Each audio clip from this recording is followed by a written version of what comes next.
Good morning. Morning. What the hell? See, that weed just came through the screen and went basically to me. Um, how's it going, everybody? Welcome to the FHL Roundtable. My name is JB Font, and I am here with my brother, Socialist MMA, also known as Nick, also known as uh, King of the Fire T-shirts, Mr. Jimmy Dore commentator. What else? What else can I do you? Uh, Chief Keef extraordinaire. I'm sorry. I'm just giving you like a whole bunch of titles right now. I'm just like, what's up? You're a powerful hype man, my man. Yeah, Always good yeah. to join Yeah, with boy. James. Always good to join my man James. Someone said Puppet Pass. I wish, man. Me and JB, we're gonna hook up one day. We're gonna be in Florida. And I'm trying to get JB fucking stoned, man. I want to get JB Everyone wants to stoned. get me stoned. Yeah, that's why. That's why. You see that? I want to get JB stoned. I want him to like read off as many Oh accents that gosh. he can do. I'm like, I want to point to the globe. I'm like, do this country, do Okay, so welcome to FHL. Look, some of our members are gonna be pouring in. You know how we do. Let me see. Madman Anam, good to see you. Let me see. See the change. What's up? Arif, how's it going? Oh, Liberia. Okay, nice to have you. Henry, great to see you all. What's up, Eric? this comment from the Sand Queen cracks me up. They're like, I've been watching this channel forever and didn't realize Nick was Socialist MMA. You didn't know? No, dude, you be surprised, man. bro. You be surprised. You be surprised how many people they were like, yo, what's Nick's Twitter handle? And then they were like, Socialist man, oh, I didn't know that was him. Mhm. Yeah, so all the people, all the shit lips that be talking shit about socialist MMA, this is the guy. I'm sorry, I got myself turned around, but this is the guy, and everybody's getting all mad at him and everything. Even Hasan and Piker getting mad at him for basically blowing up his shit. It's just it's just like, come on, man. Yeah, boy. Like Hasan had to respond to me, and his response was so weak because it was like a devastating critique of class analysis that he even couldn't fight. But I saw that. Yeah, me and Savvy talked about it yesterday on the stream. I did a Yeah. breakdown of the class critique I have of Hasan Piker, and then he was like, "Oh, he's just a Tosi simp." He was clearly flustered, and then I can tell because I'm in this as well.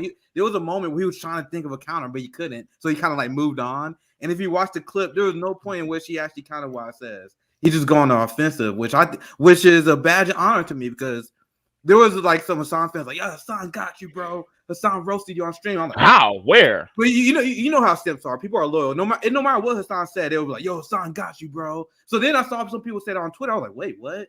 Then I watched the clip. And I'm like, "Bro, this shit is weak." Because I was like, "Damn, hopefully he didn't actually like destroy me." Here, Courtney.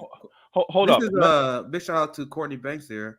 Nick, you opened my eyes on the sign. That's from the Banks sisters, I believe. They just came out with a video. Make sure you guys check their channel out. They just came out with a video on Hasan. I watched. See, this is what she was talking about. Oh yeah, okay. I watched check that out. Yeah, I watched the first few minutes, but I didn't have a chance to finish it. But it seemed like a pretty powerful video. The thing, I'm not even trying. It's funny because I'm not even trying to start beef with none of these people. It's just they can't stand my critiques, and they always call me out. This is the second time he tried to call me out. But here's the thing, though, dude. You did a critique and a class analysis based on the type of content that they put out, and then because you did that, and of course Robert Durden, our friend to the show, he talks about political fight club. One of the things is that you have to check people whenever you can, and we check them in a loving way and say, hey, look, you're not doing this in a class analysis way. And so then you checked him, he didn't like it, and so but the thing is, he did not come back at you through class analysis. He did not come back at you in a way that was like, okay, so this is where you're wrong, and point for point. In fact, he didn't do that. All he did was improperly call you a Tulsi stan, and that's as far as his criticisms went. Number one, that's completely wrong because number one, you canvassed for Bernie, you didn't canvass for Tulsi. Number one. Number two, even if you canvassed for Tulsi, you could highly criticize Tulsi for everything she's did Oh that has boy. been warmongering. So to call you a Tulsi stand, number one, is lazy at best. At best, is lazy, but it's nefarious at worst because he's never bothered to actually look into your content. The reason why is because, and number one, rule number one is study your opponent. The thing is that he did not study you. You studied him, but he didn't study you, which means number one, he does not respect you.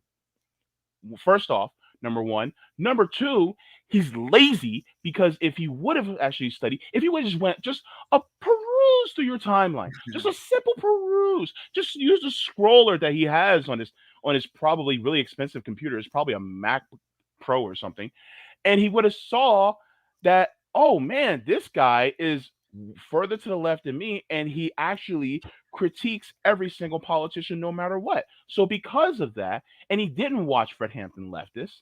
So truth be told, he didn't even bother to study with you. He just wanted to bury you as fast as he can with the clout that he has so that people won't ask any more questions. But guess what? You got that ball rolling, buddy. So guess what? People are going to still ask questions. I knew I wasn't the only one that saw that. I saw the clip and I saw some people like, yo, he's not actually a Tulsi Sim. He actually canvassed for Bernie. So the people that watched that knew me was like, wait, what is this? He misled a lot of his people who don't know my history because the only thing I slightly disagree with you on, James, is that he definitely got some oppo on me because what oppo? If I know that's my question. And I'm gonna explain what I mean when I say that. Yeah. Because this is not the first time he called me out. Because he called me out in another clip that I can't find anymore, where I called him out on the America for All Marches, another tweet that went viral, and that's why I kind of hinted to my recent tweet. And then he was like, "Oh, this fucking Jimmy Dore guy." And after that, now he called me a Tulsi Simp. You guys know why there are a lot of people that always call me Tulsi Simp? Because and if you look at my old channel, I had a video where I said I met Tulsi Gabbard and we met at a town hall. There was another tweet because I was of the mind that back then I believed in the myth of electoral politics and that we can take over the Democrat Party. Remember that, right? So I was like, let's have Nina Turner or let's have Tulsi Gabbard as vice president. And there's a tweet in 2019 where I was like, yeah, I think Tulsi is actually really good, much better than Bernie on a lot of issues, but I like Bernie more. And that same tweet, I said I like Bernie more. They use that tweet. They're like, oh, you like Tulsi? Despite all the time I bashed her. We have International Leftist Coalition that we do every week on Hampton Leftists. We literally dedicate like 2-3 segments just roasting Tulsi to death. Yeah, like, of course. You know how many hate messages I got from old Tulsi fans I used to be close with because I was down with Tulsi, Bernie, AOC. My mindset before I was radicalized over the last like 2 years outside of electoral politics was I support and I like anyone to the left of the Democrat Party. So calling me a Tulsi Sim doesn't make any sense because you easily just say, oh, he AOC Sim as well, but that wouldn't play well to his fans, right? Because his entire fan base is LC Sims. There was another point I was about to make. What was it? Oh shit! But go ahead, JB. Oh wait, thanks for the super chat. That's awesome, dude. He said donated a rain barrel to the community garden, painted Fred Hampton flowers and love the people on it. Water is like love to life, Hampton New. Wow, yo, nice job, nice job. Yo, much love, man. Thank you for doing that for the people. That's awesome. Yeah, but go ahead. I'm sorry. Yeah, I'm trying to think. There was another point there. Oh yeah. I go to the class analysis and then we can move on to some more chats. Okay. Because Hasan is used to replying to the dumb right wing argument. There was a few other popular streamers that was trying to call him out for this, like right wing streamers like Destiny or whatever, and they was like, "Oh, Hasan is a socialist. He owns a big house. This is why we shouldn't take him seriously." That was not my argument. And I actually know there's some people on the left that disagree with me on this, but I truly believe in prosperity, progressive economics. If you look at our country and how wealthy we all could be millionaires, but if we properly allocated the wealth. So I do not have a problem with prosperity. I am looking at where your class loyalty lies. You see that? This is an argument he never heard before because I've seen this dialogue happen all the time. And there's even people on the left like, you can't be a socialist if you're not rich. That is not my take. That's never been my take. My take is I love class traders. We love Susan Sarandon at this show. And I know a lot of brothers and sisters that are in this struggle that are doing well. I Mm-hmm. love class traders. Yes, me too. And if you're like, oh, you can't be a millionaire to be a socialist, I'm like, I disagree. I just disagree because we need those people. We need those people in the fight with us, right? Mm-hmm. So Hasan is so used to getting that right wing bad faith attack or that attack from the left that's actually kind of easy to defeat Mm-hmm. that he cannot handle a real class analysis. While like, no, my problem with you is not because you're rich, it's because you're loyal to these politicians that you constantly shield activists from. Um, Colin, I think it's going to be. I think it's this weekend. I Tomorrow, think. yeah. I think tomorrow. I thought it was I Saturday. think he said. I Okay. think he said the 15th. I think he said the 15th. Oh yeah. Oh yeah. Tomorrow's the 15th. General strike, by the way. Yeah, I'm Yeah. mad. I was supposed to go up there. Okay. I couldn't make it this time, but I talked to Anthony Clark. I'm gonna meet the chairman junior himself as well. But I hope I told Rome like, bro, like get YouTube out, get your phone, get YouTube out. Like, hey, Yes. what's up, Fred? You got a message Record for us, that man? shit. Like, the thing is, like, Rome. Rome. ask him to educate us, bro. Like, hey, Fred Hampton Jr., educate us, man. Yep. Because we trying to do your legacy. We trying to do what you guys do justice. But go ahead, Jay. Mhm. Oh, and by the way, Aaron is basically, bolstering your argument. He said, you like Tulsi, you move past her due to new info. It's human to learn and make decisions based on them. They could learn from you. Exactly. And this is part of the thing that they should recognize. Thank you very much for the super chat, Aaron. But, and you did that. Now, also, I also wanted to tackle one thing. Hasan called my boy a grifter. I want you guys to look down below our name of FHL, of Fred Hampton Leftists, as you're watching this on YouTube, and I want you to see how many subscribers we have. At present, we have 11.1 thousand subscribers. Okay, I'm going to share my screen. Da-da! Guess what? You want to talk about people? Number one, how much money do we really make off of FHL? Shit, we don't make hardly Guys, anything. I'm not gonna expose much, but there are people all the time who believe we are making money on this. We don't. Like, bro, we are 7 people with a channel that has 11,000 views. I mean, 11,000 subscribers. How much money do you think we get? How much money? This guy makes $200,000 a year On just Twitch No, alone. sorry. I have to correct myself. $200,000 per month. Oh shit! Just on per month? No, Wait. James, no, James. Wait. I'm not done. Oh my god, per month? Just on Twitch, and that's just the subscription bonus he gets. So there are people that donate to him on Twitch. There are people where you can monetarily support him on Twitch. Then you got YouTube revenue, and then you got Patreon, then you got Ko-fi. So yeah, this guy is the most boutique of boutique left of all time, and he called me a grifter.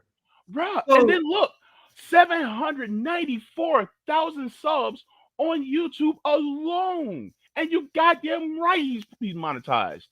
So let me tell you something. And here's the thing: the fact that he has money is not the critique. The fact that he is not class loyal. His class loyalty is to the people within his income tax bracket. That's the critique. And look, if FHO was making those numbers, cool. But the thing is that who are we loyal to? That's the question. Are we loyal to the people, to the poor? Are we loyal to the people who are losing their homes? Are we loyal to the people that don't have health care? Are we loyal to the people that are living in horrible conditions in an apartheid state right now in places like Palestine? Are we loyal to the people in the global south? That's who we're asking if we're loyal to. And the thing is look, we're not loyal to these politicians, because if we're loyal to the politicians, we're not sitting there wearing their shirts and having them on our program playing video games with us, because go squad. So that's such a yeah. I mean, sorry, even though they don't fight for the causes, they just tweet about them. So what's the point? Like, of course, I look, if you're doing this all on your own and you're making that money, okay. But at the same time, who are you loyal to? Because if you're not being loyal to the actual people that are behind you, then you're just like them, right? So that was a great breakdown, JB. And you want to know what's even more absurd? So the first thing he does is call me a grifter because that's what the the shit-lived progressives do whenever there's activists that challenge their favorite politicians. They assume they are only doing it because of the grift. Mm-hmm. But you want to know how absolutely absurd this is? Because during his conversation, when I criticized him for what he's doing on the left, he said, "Hey, I'm not an activist." You see the video? He said, "I'm not an activist. I'm an entertainer." So you have no skin in the game, and you don't even consider yourself an activist, despite all the challenges that we are facing. He considered himself an entertainer. So let me wrap my mind around this. So the guy who's not even an activist, the guy who don't give a fuck about any of these communities or actually putting work for these communities, he calls activists. And by the way, he was referring to me and anyone that was involved in the America for All March, because apparently, the teachers and the nurses that attended that they're grifters too. Apparently, we had Dr. Dooley. She was at Rome's and RJ March. Apparently, she's a grifter too. Apparently, according to Hasan. So we who are actually challenging power and challenging the politicians, we are grifters, even though we make no money. But the guy who makes $200,000 just on Twitch a month, who defends the politicians all the time, who says he's not an activist, but he's an entertainer, that's the guy who's the deeply serious political actor. According to the Trump fans, they think the guy who's on Twitch, who not giving speeches. We all gave speeches at the Medical for All March. We have 5 FHO members, including me and JB, that gave speeches at the Medical for All March. That same march where I talked to a lot of my people who in Kansas City, and they explain all the reasons why they need health care. So we actually talking to the real people. We are the grifters, but not the guy who sat on his ass while we was marching. Not the guy who makes literally what I'm trying to do the math in my head. What is that? 4 or 5 times more a teacher makes in a year in 1 month. He makes more money in 1 month than I did as a working class person. Yeah, probably in general. like I'm talking about like in general, one whole month. But I'm the grifter. How does that make sense? And one last thing I want to show you guys to highlight, because I wanted to address the super chat. I know it's a little late. Let me see if I can find it. Oh, this is an important point. I'm gonna address this. Because you like Tulsi, you move past her do the new info. It's human. I think JB read it, but you can learn from that, right? They can learn from you. This is what I tweeted over a year ago. I'm gonna show you guys this. Okay. I shared a screenshot 2 months ago. This is around the time when A1 realized that Tulsi was trash. And I tried to warn Tulsi fans. Look at the date here. September 20th, 2020. So this is last year. Mm-hmm. The same way I moved on from Bernie, Tulsi fans need to move on from Tulsi. We grew past them. What did I tell you guys on the start of the segment? I told you guys that I supported all these people because I believed at the time that we can take over the Democratic Party. So I believe I support Tulsi, I support LC, I support Ilhan, I support Bernie. Then I saw the way they went, and I saw them sell our community to the police state, to the military-industrial complex, and to Wall Street by supporting the HEROES Act, which gave giant corporate bailouts, right? Mm-hmm. Yep. I saw that, and I'm like, okay, I readjusted my position. You have people, and these people never make sense to me. I see this happen all the time, especially around the time where I like, fuck all these politicians. Where you have Tulsi fans that will go after AOC fans. Mm-hmm. Then AOC fans will go after Tulsi fans. Mm-hmm. And whenever I saw this, I'm like, both of you guys suck. Because both of you guys are worshiping politicians that did nothing worthy of your support. Mm-hmm. In the middle of a pandemic, Tulsi quit. She's quit. We in the middle of a pandemic, a homelessness crisis. Our country is worse than ever, a climate crisis, and Tulsi quit? She quit Congress. How is that not a cowardly move? There's no bigger abuse of power than power that is not used. I say that against AOC. The same thing applies to Toasty. There are a lot of Toasty fans that are like, oh, why is AOC not calling this out? You can make the same thing about Toasty. And you guys know how I feel about AOC. So the idea that you like one but not like the other, that never makes sense to me. And who am I describing right now? The Hasan fans, the AOC simps. In that same video, in a desperate attempt to reply to me, he's like, no, I don't stand politicians. This dude lying when I say I stand politicians. He says that. Meanwhile, he has a cutout of Bernie Sanders in the background. He says that. Meanwhile, he went on Rising with Crystal and Kyle, and he had an AOC t-shirt on. The guy who claims he doesn't stand politicians. But that's all I have to say. Yeah. Hassan, but what's your thought, JB? You said that he claims that he's just an entertainer. Yeah, in the video, he literally says that. He said, guys, I'm literally just an entertainer. And that's his response. That's his defense when people criticize him for making money. He's like, I'm not an activist, I'm just an entertainer, and people need to support entertainers. Okay, so do you know what another name for entertainer is? Cosplayer. Woo! So I guess when people call him a socialist cosplayer, they're technically telling the truth. Yeah, I mean, if you're gonna say that, if the shoe fits. So this is a comment. This is my boy Jay, and I think this is a good way to wrap this segment up, right? So this is part of my class analysis. Mm-hmm. So my class analysis is so sharp that people who are guilty of falling in line with that, they don't even see it. So there are some Hasan fans that say, oh no, he just calls it how you see it. And I agree. He does call it how I see it. But if you make $200,000 a month and you do not need health care, and your health care is taken care of, you are way more likely to take the side of politicians and criticize the activists instead of doing whatever it takes to get Medicare for all. You see his initial immediate distrust of the activists, where I said this on Saturday, I'm gonna bring it up again. He was like, oh, these activists at the marches, they are grifters.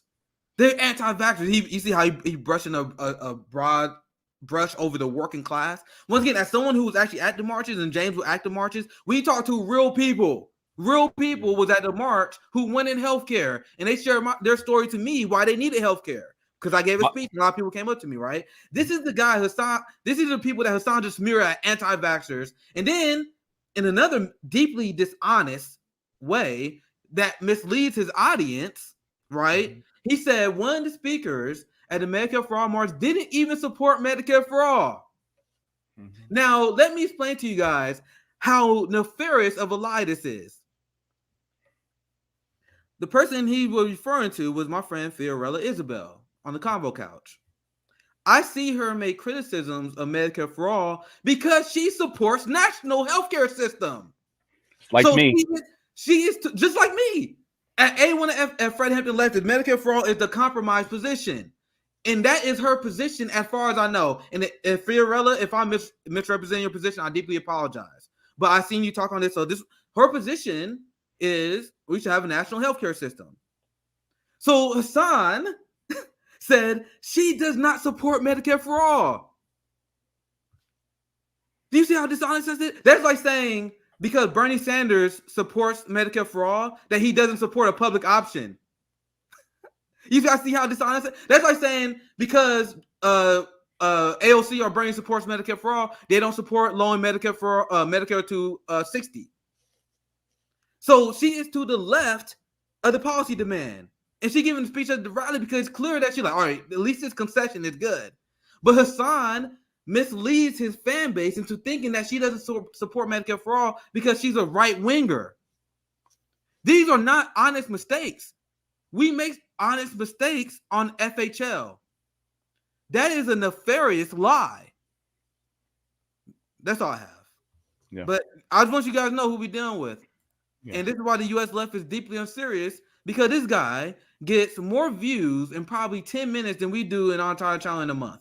So these are the people who has sway on the left. We are building a grassroots organization and actually helping people. But when it comes to actually putting the message out there, People like Hasan, people like the Majority Report, people like TYT, they have tremendous amount of power. And now, since I am willing to acknowledge that they have a tremendous amount of power, now ask yourself this: why is the left is in shambles?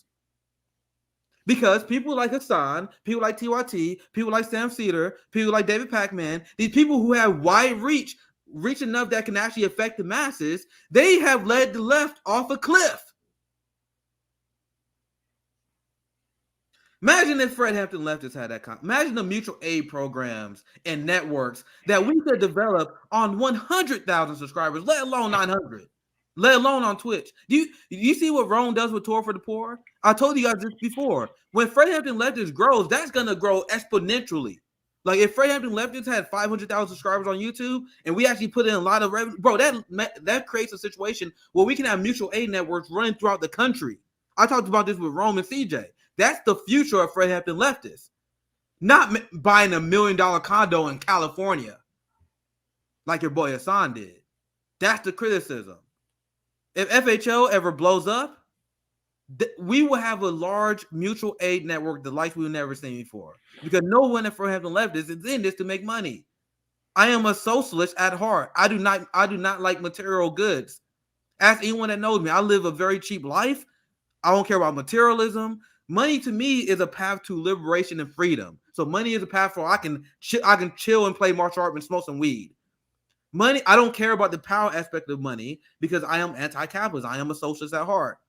So when we started FHL, that's why I invited all these people here. It'd be much better if I stayed on my Twitch channel where I was actually making money in my old YouTube channel, but I've sacrificed my old Twitch money that I used to make to start Fred Hampton Leftists.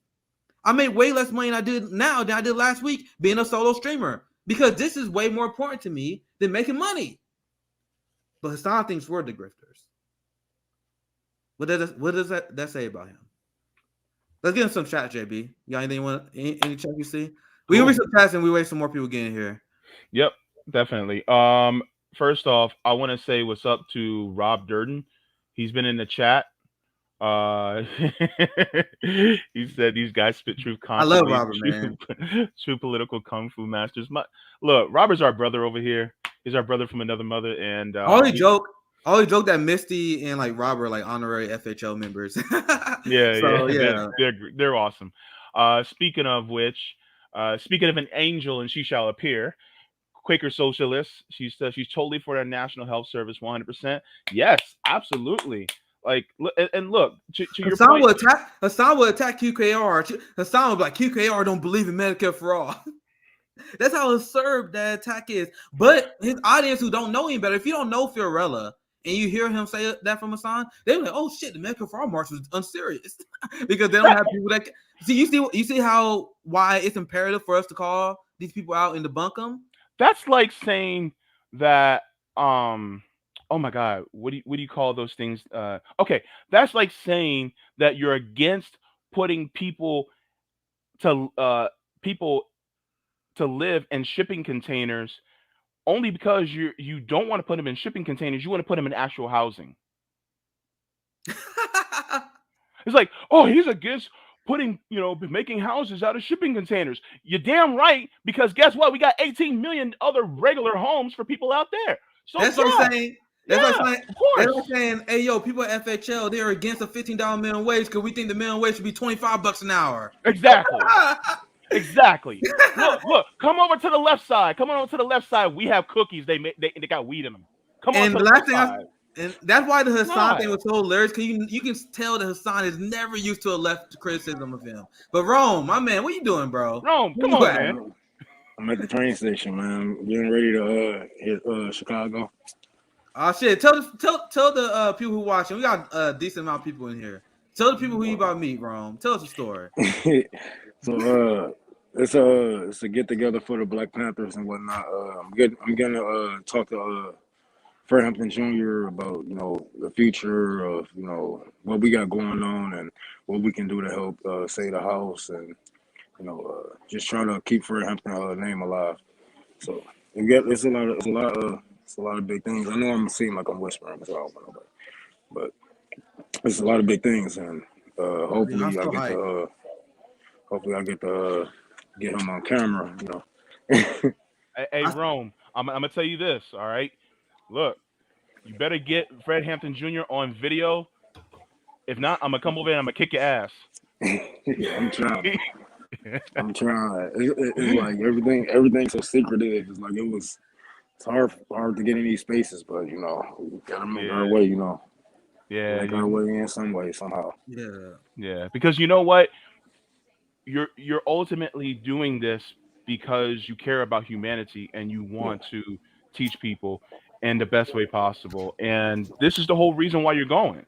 yeah, And I just applaud you for that, man, because I love what you yeah. do. Yeah. Hopefully he ain't gonna cuss my ass out, Loki. Like, hey, I just wanted to get you here to Mhm. cut you out on private. No, he cool. But Okay, yeah, that's what's up. yeah, everything cool. I'm just honored to because it's the 50th anniversary. Hmm. So I'm kind of like honored to even be welcome in the space of the Black Panthers while they celebrating. What I'm saying, this anniversary, and I appreciate Fred Hampton Jr. from just taking time out of his schedule to actually, what I'm saying, talk and meet with me and agree to meet with me and talk on ideas uh, uh, and things that we should be doing and what we are missing in our formula. So Hmm. it's a privilege for real. Yeah, when I talked to Anthony Clark Jr., he worked directly with Chairman. I think that's he does a lot of great work. They open fridge, I feed people down there. These are the real stuff that we need to be doing right now. And when I meet Fred Hampton Jr., I mean, the only thing I really want to ask is, I'm like, bro, give us guidance. Tell us how we can be better activists. How can we build community? Because this is the guy we want to learn from.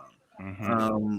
When I call myself a friend of leftists, I take that very seriously because I look up to the revolutionary leaders. So I'll just take this out as an opportunity for him to teach Yes. us to do better, right? So that's Yeah. that's my mindset when I meet him. Hopefully I can do that here soon.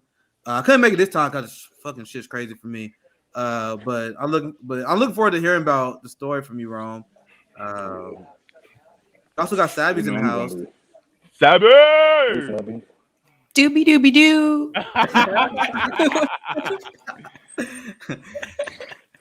I love that side. I love that. Mhm. But we were talking about Rome about the visit FHL. We were talking about some Hasan as well. We covered that a little bit on your channel. But since you joined the stream, I know you had a story. Do you want to get to that, James, or you want to read some more chat? What you guys thought? I want to get Sabrina. I know you had the story you wanted to talk about, right? Uh, Yeah. oh, okay. Just wanted to just say hello to everybody in the chat.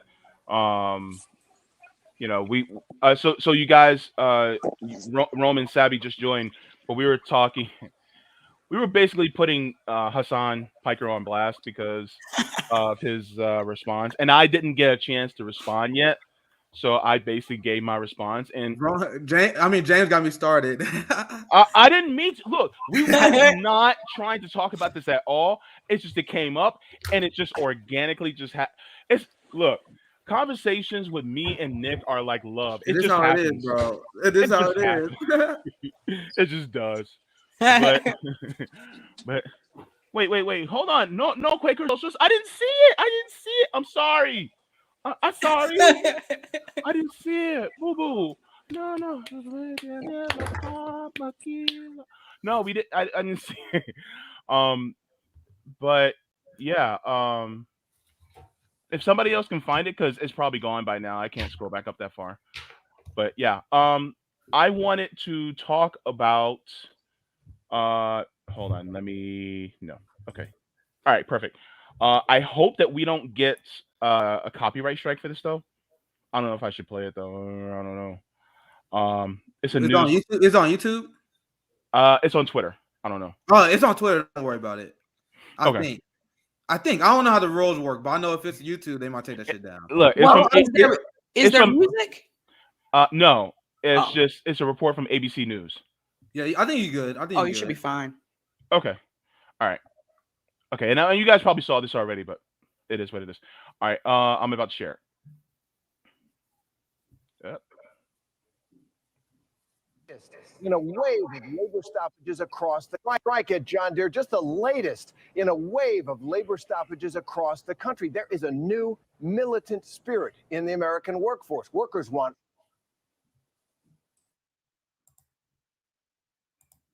more, and they're willing to strike to get it.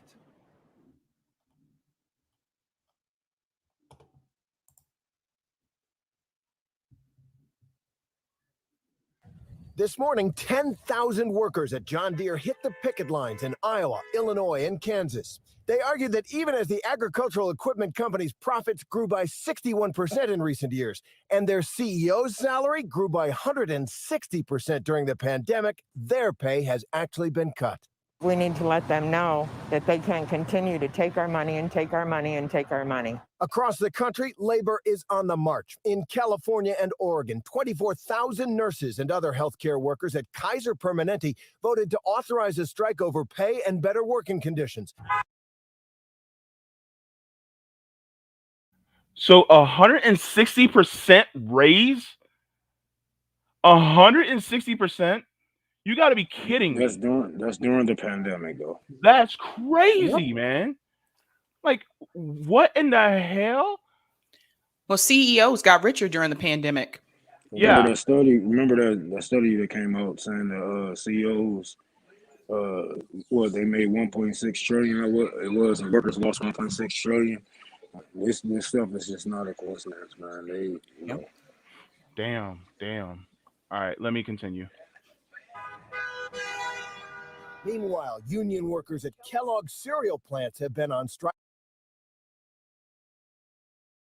for more than a week, angry about long hours, including 7-day work weeks. Our number one priority is to get back to the negotiations table and reach a contract so our employees can get back to their jobs and their lives.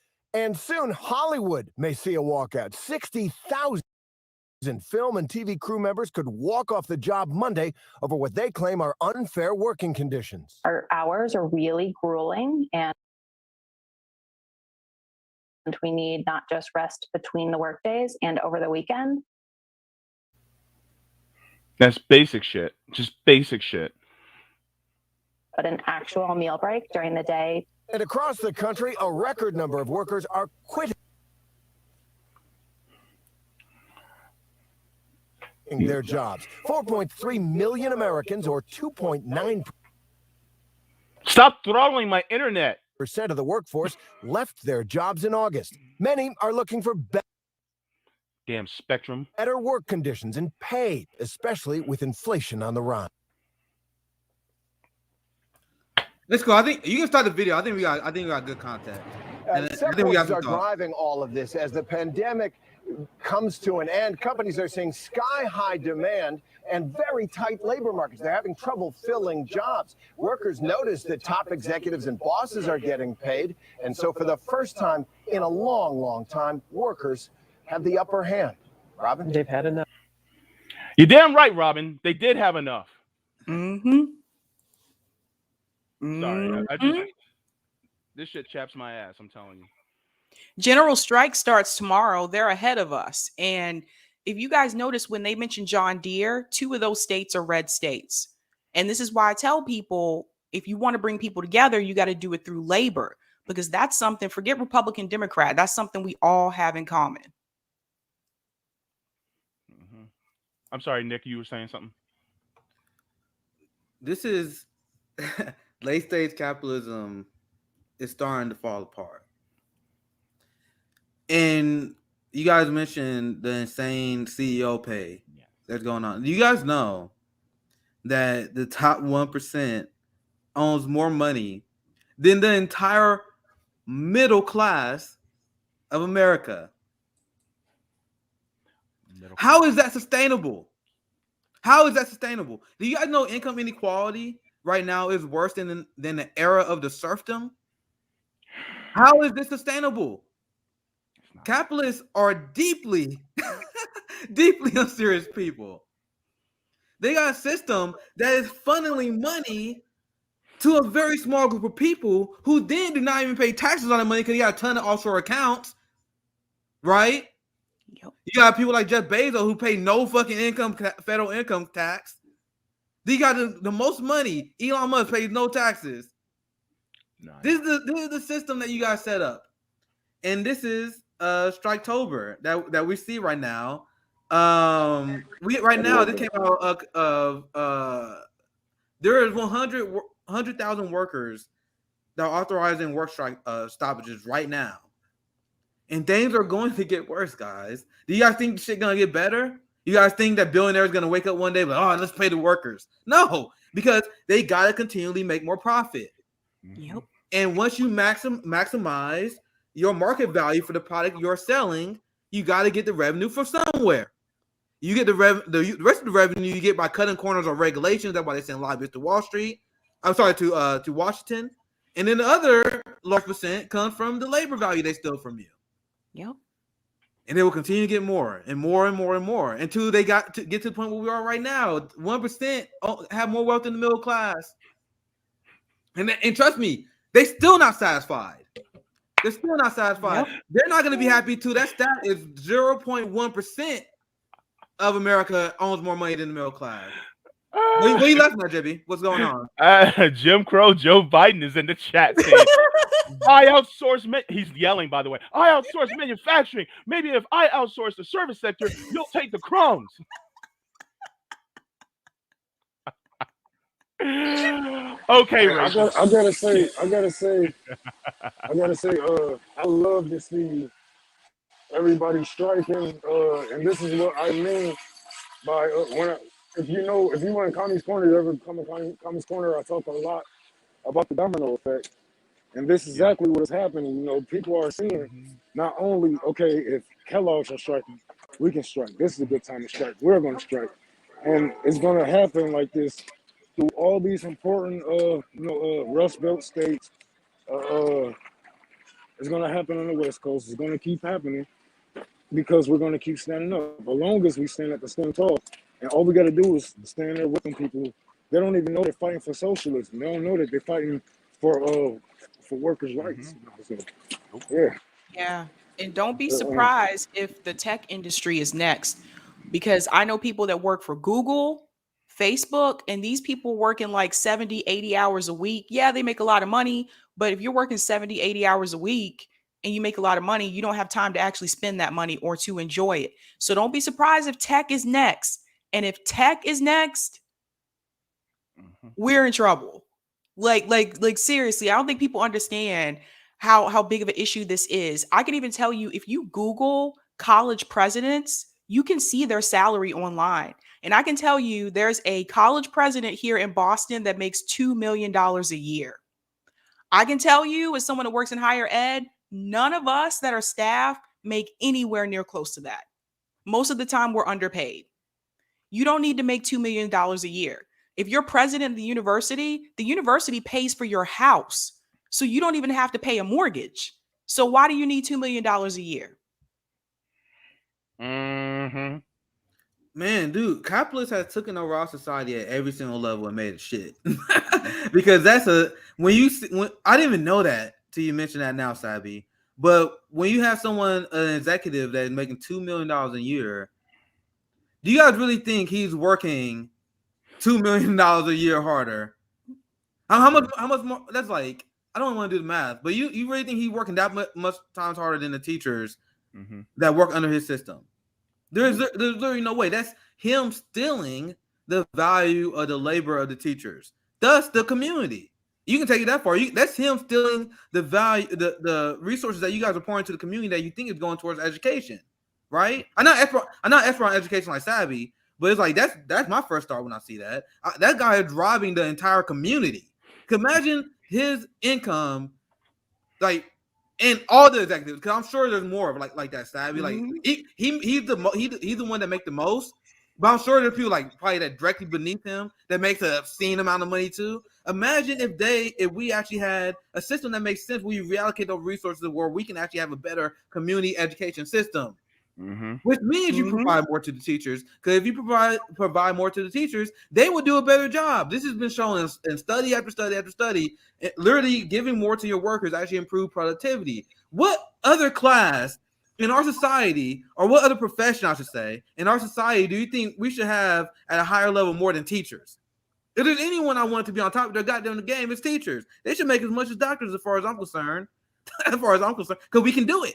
We can do it. The only argument against that is the argument that we can't do it, which is ridiculous. We know we can. Yeah, and some of the faculty don't even get benefits. If you're adjunct faculty, you don't get health insurance, you don't get dental, you don't get benefits. That was a way for colleges to cut costs, by the way. Let's hire all these adjunct faculty instead of hiring full-time faculty so we could save money. I could do a whole nother episode about this. Like universities waste so much money and the people at the top are so greedy. And those of us at the bottom make enough to barely get by. That's a crock of bullshit that they don't give you guys, don't give some of you guys benefits. That Adjunct faculty. Nope. No, faculty should just be faculty. Thank you. That Like, is how to very get away true. with it. I literally don't get it. Like when you hear about what caused workers to strike, when you hear stories about how they had to work 7 days a week, 12-hour days, no vacation days for 300 days, it's like how are they getting away with that? Like, this is, our society has crumbled, and it's a completely failed system now. When you see the same labor laws that our ancestors fought and died for, they are now being just taken away from us. You know, the whole idea of a 40-hour work week? Nah, we need more output out of you. Even though we already handled this debate. You see how we are regressing as a society. We got to go back and talk about stuff we already decided a long time ago. Yes. But look, this is a story. I just saw this when I was looking at some more information for the strikes. And this is what I was referring to earlier about the 100,000 workers authorized work stoppages. Striketober in full swing right now. They give you some more information there. Yeah, but yeah, this is pretty much the story that covers the strikes. I'm not going to read the whole thing, but it's happening. It's happening. And this is the result of late-stage capitalism. And things are going to continue to get worse. And that's why they're increasing the police budgets. Yep. Yeah. That's and also, doing it. Go ahead, JB. Also, I'm going to show this because this is some capitalistic shit, and it shows you what they're prepared to do. This is from Salem Snow. He said Kellogg is openly pre-hiring for strike replacement workers who will cross the picket line. Look, anybody right now who is within the sound of my voice, if Kellogg is trying to recruit you for a job right now, especially at their plants, do not go. Don't go. Do not cross that picket line. Let them suffer. Because the thing is that this is what they're doing. They're trying to make them replaceable. No. We are the workers. We're not replaceable. You can't replace us. We need to stand in solidarity with one another. And so this is going to do is hurt them. All it's going to do is hurt them in the long run, because they're going to need the wages to be higher than what they are one day. They're going to need better benefits. They're going to need vacation days off. But you coming in as not only as a motherfucker that cross the picket line, but you know what I'm saying, you're going to take. And this is in Michigan. That's in Michigan. Only in America. Only in America. Making people work 7 days a week. It's absolutely ridiculous. You're gonna take another man's job for pennies. That's what you're gonna be getting. That's what you're worth. You know what I'm saying? That's what you're saying your value is at. You know what I'm saying? So yeah, like James said, I think about it. You know what? Take the job. If you want it, take it. But just know you're only hurting yourself in the long run. Can I answer that question? Yeah. The SABs by the claim that university presidents earn high salaries because of large donations and grants they attract to their respective institutions. So I just want to make a correction here. The presidents don't actually attract those donations and grants. There are people at universities that have positions, and their sole position is to recruit donors to donate to the university. And those people work long hours. They travel a lot. And in reference to the donors, a lot of times, especially at these elite institutions like Harvard, a lot of times the donors are CEOs, they're politicians. Mike Bloomberg has donated a lot of money to Harvard University, which also goes into, this is another story, but it goes into tell you why Harvard would back Israel instead of Palestine, hence going into Cornell West's departure. This is all connected. And I always tell people that colleges are not schools, they're businesses. And the people who are their donors, they're the ones who make the decisions about the university. Higher ed was modeled after the United States government. That's why there's a president. That's why there's a board of trustees. That's why there's donors. Very similar model. It's a business. You think you go into a school, you go into a business. Mm-hmm. Thank you for the answer. Can we? You want to pivot to another story? I know Sabby has something that you want to cover. Was it? Of course. And I had like 2 stories to cover, but Cool. so I'll let Sabby go first. Okay. So this happened, and shout out to Afeni for being out there because I'm sorry, y'all. I'm gonna have to go because I'm on this train and it just keep blanking me out. Yeah, thank you. Thanks for coming on, Rome. Thanks, Rome. Thanks, Rome. Have a great time. Oh, yeah. Have fun, Oh, yeah. I'm Rome. gonna keep y'all updated on everything. All right, cool. Yeah. All right, y'all. So this happened, and Afeni is actually at this protest. So Afeni posted this, and it says, Howard students are doing a Blackburn takeover. Howard University is a HBCU, historically Black college in DC. We are staying here all night until the demand for basic human decency are met.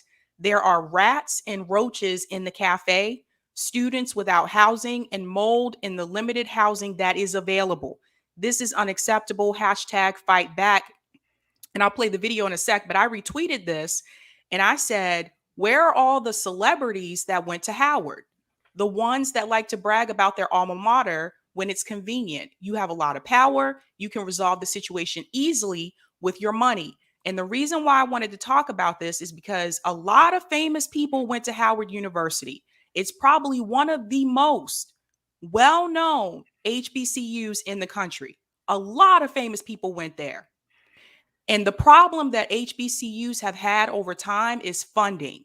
They do not have as much funding as predominantly white institutions. It's a problem. But you have all these celebrities, Felicia Rashad, Debbie Allen, P. Diddy, all these celebrities, there's a long list of them that went to Howard. They have millions and millions of dollars. They like to get on TV and they like to brag and say, yeah, Howard was my alma mater. That was my school. But your school has rats and roaches in the freaking cafe. Your school is unsanitary. Why not take your millions and help the students at your alma mater? And this is what the girl said in the video. And what we are doing in there, we are within our constitutional right to protest. Anybody that is fearing or shying away from doing it, our ancestors bled to put up these institutions. We are literally walking on the yard of our ancestors. We are literally on an HBCU campus for a reason. We are not here just to go to class. We are here to be leaders. We are here to be advocates. We are here to be change makers. If you just want to go to class, take your ass to a PWI, because that really is, we're not here for it. Hell yeah! So what we have to do here is going to represent and influence HBCUs across the nation, because there are so many demands and so many problems that HBCUs face, but they're not even looked at as legitimate. Everyone's trying to compare Howard to Harvard. Nobody want to go to Harvard, no way. Please. So with that being said, yes, we are going to be inside of Blackburn, TBD, until our demands are met. You guys can come inside to see our demands. We're going to be having activities. We're going to be having Know Your Rights training. We're going to make sure we keep us safe. Because who keeps us safe? We keep us safe. Who keeps us safe? We keep us safe. Who keeps us safe? We keep us safe. Who keeps us safe? We keep us safe. Who shut shit down? We shut shit down. Who shut shit down? We shut shit down. Who shut shit down? We shut shit down. Who shut shit down? We shut shit down. Period. I'll see y'all inside. Hell yeah, dude, that was powerful as hell. Yeah, dude, Afeni need to have her on Facts and Fire. That's all I need to know. That's all I say. That was a powerful chant, and she was on the money, man. On the money. You got anything you want to say, Sabrina James? I have some thoughts. First. I just want to say, like, it's a problem. It's a problem. I've seen the disparities, and it's not just Howard, Spelman, Morehouse, all these other HBCUs. They lack funding and they need funding. And you have so many of these celebrities that went to these schools. And someone mentioned in the chat, I forgot about her, Taraji B. Henson. She's another one that went to Howard. They like to get up on, Yeah, I like to get up on stage when they're winning an award and say, yeah, this goes out. Shout out to all my people at Howard. Kamala Harris went to Howard University. Mm-hmm. Yeah. So where are the funds, guys? Like, you mean to tell me you can't get some of these celebrities to donate to this institution? You can't get some of these politicians to donate to Howard University? And I want to let people know that Howard University was also involved in gentrification in DC, in that area. So they don't care about you either. They trying to push Black people out. Oh, you're going to tolerate that, Nick Cannon? You're going to tolerate that? For real? That's why I tell you it's a business. It's not, these are not schools. These are businesses. You would never see that happen at Harvard. You would never see that happen at NYU. You wouldn't see it happen at Stanford. Those are predominantly white schools. The HBCUs, they're treated like it's like crap. The infrastructure is falling apart. And you have all these billionaires, these millionaires who went to these schools and they're not even trying to help. Wow. James, you got thoughts? Yo. So look, this yes, Sweet Drifter. Yes, the font. Look. This is capitalism at its best. In fact, this is Black capitalism at its best. Because ultimately, what did Fred Hampton say? We're not going to beat capitalism with Black capitalism, but what we're going to beat it with? Socialism. Socialism. Right. And these HBCUs are supposed to be creating Black leaders. But what are the Black leaders created for? Just like, remember, Nick, when you and we were talking about college, and I was talking about these elite universities. And a lot of times, a lot of elite universities, they teach you to fail. That's what they do. They train you to fail. Because look at who runs our nation. People who went to these elite universities, Harvard, Brown, Princeton, all these other different ones. And so they don't even run our country to be successful in the way that it should be. Now, I'm sure there is some people who graduated from HBCUs that have the correct intentions as well. But at the same time, you got to remember, number one, we live in a nation that was on white supremacy. So what makes you think that they're not going to follow the same model as these other elite universities? Just because they're a college just because they're a Black college doesn't mean they don't follow the same model as many of these other elite universities. So we also have to be mindful of that. That being said, the pay that their faculty, including the adjunct faculty, make is also deeply important. How they treat their students who are paying $40,000 for an education at these schools is also deeply important.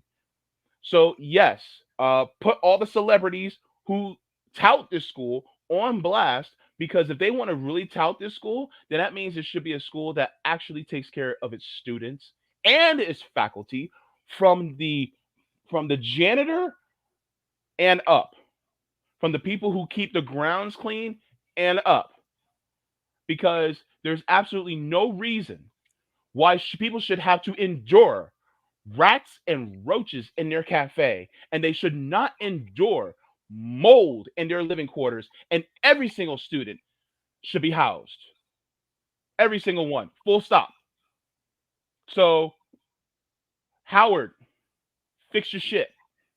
Because guess what? This is going to make you're going to start looking at, like, Howard's going to start looking the same way we look at people like Kamala Harris. Yep. Same way we look at Yvette Nicole Brown. The same way we look at people like Bill Cosby. We're going to start looking at them the same way. And if you want that to be your legacy, okay, fine. But guess what? You're going to have a lot less Black students coming to your school, and it will no longer be at HBCU. So, yep. No, it's true. And then I just want to tell everybody, Howard University is $27,000 a year tuition. So you're paying that much money to go to school and there's rats and roaches in the cafe? That's what your money's going towards? Why I want to add to this, because I think Sabby brought up a very powerful point when she brought up like the black celebrities and influencers that went to Howard. Where are they? Like you guys said, and I make this example all the time. Do you guys remember when missing white woman syndrome was trending on Twitter? And that was trending because Joy-Ann Reid did a segment on MSNBC where she was like, oh my God, the media, they never pay attention to black women who are kidnapped or go missing, which is true and is a problem. But what's wrong with this situation? Joy-Ann Reid, you have a platform on MSNBC. So instead of her coming out and now using this to you exploiting this to get ratings, where she's like, oh my God, why no one in the media is talking about this? You have a giant platform. Why is Joy-Ann Reid doing nothing to why is she spearheading this issue and covering all the black people that are going missing? Because she's own. And then you had liberals that was like, oh my God, Joy-Ann Reid actually speaking on this issue. She cares. And my first reaction when I was like, bro, why ain't she covering it then? So the reason why I bring that up, because that's the same thing I see here. These black influencers, these millionaires, these capitalists, they can do so much for our community and they choose not to. I'll give you guys one more example. I explain all the time because I cover the class war. And we all talk about the homelessness crisis. And this is why if you watch the International Leftist Coalition that we do every week, we talk about class and race. And Josana brilliantly explains how class is race. And when we say that, when we look at the homelessness crisis, 40% of the homelessness in this country is black, despite us being 13% of the population. Do you know how easy it would be for people like LeBron James, Oprah, Dr. Dre, who got like $5 billion? Why don't they just buy hotels in the black community and house our people? You know how cheap that is compared to the amount of money they make? They can wipe their ass with that money. But they don't do it. Why? I'll let you guys answer that question. Yeah, I mean, I think back to when Kamala Harris was giving her VP acceptance speech, and even when she was running for president, she was like, oh, I just want to say hi to my AKA Alpha Kappa Alpha. For those who don't know, it's a black sorority. To my auntie's in that sorority, by the way. Yeah. Oh, okay. Shout out, JB. To my AKA sisters at Howard University when I was a proud student at a HBCU. It benefited her then. It benefited her to use that, to say that. They cling to blackness when it's convenient. Yep. Mm-hmm. Yep. They are very class loyal and they play a very particular role in sheep herding black people to the capitalist class. Oh my God, you see the dress that Beyonce had? Oh my God, you see those Jordans? Oh my God, Jay-Z, he see his chains. How much those chains worth? Then we look. And then we chase materialism. That's their goal. And I seen through it a long time ago. Yeah. I told you guys I'm anti-capitalist at heart, legitimately. I don't care. Like you guys remember that interview with Bernie where when someone asked him his opinion about how much and Bernie reaction. You guys know how crazy I Bernie, but I think this was a cool moment where he was like, "Fuck out of here! I don't care about this shit." Like he wouldn't even entertain it because that's how I am. I don't care about this. So when I see how much Jordans cost, when I see how much money like people spend on like steaks. Like people spend like $2,000 on a golden steak that tastes like shit. When I see that, I'm like, I am utterly repulsed as an anti-capitalist. That's me. But these black celebrities and black capitalists, they glamorize that culture so we can get into the capitalist system and make money and have our labor exploited by the billionaire class. That's the rise and grind culture. Rise and grind, bro. Make money for your billionaire owner. That's what it is. That's what it's about. If you guys have anything else to add, James, you got anything else to add? I got a story I can get into as well. But no, I just wanted to end with, backing up what you said, hustle culture. Yeah, that's exactly what it is. That's exactly what it is. Yeah. Rome. I'm so happy for Rome. My man about to meet Fred Hampton Jr. My man. Wow. That's so exciting. I would be so nervous. I'd probably get there and be like, I probably do like Homeboy did in Avengers Infinity War. I probably bow or something. He'd be like, we don't do that. Yeah. We don't do that. I'm so stupid. Man, Be man, on the stream right now. man. Me and JB gonna have a blast one day, man. Yeah. Oh, you know it. And I know guess you what? got a game one day, bro. Just wait. Well, we're gonna video chat with Sabby, and Sabby's gonna be dying on the floor. She's gonna be laughing so hard. Watch. She's gonna be like, "Y'all, a bunch of fools." We're gonna be like, "We know." But go ahead, Nick, with your, your next story. I actually have quite a few stories, but I think they're pretty rapid fire, and I think they're actually pretty fun to cover. The first story I'm gonna get into is something I actually been tweeting about today. Ilhan Omar did again. She managed to disappoint me when I couldn't think I could be even more disappointed. And I have a lot to say about this. Let's watch the clip because I gotta mute myself. So let's watch the whole clip and I'll get you guys' reaction because it's quite something. It's quite something. Hold on, let me.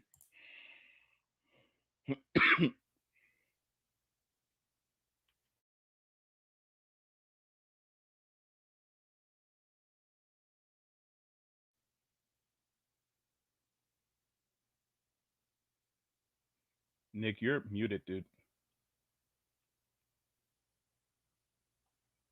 You're muted.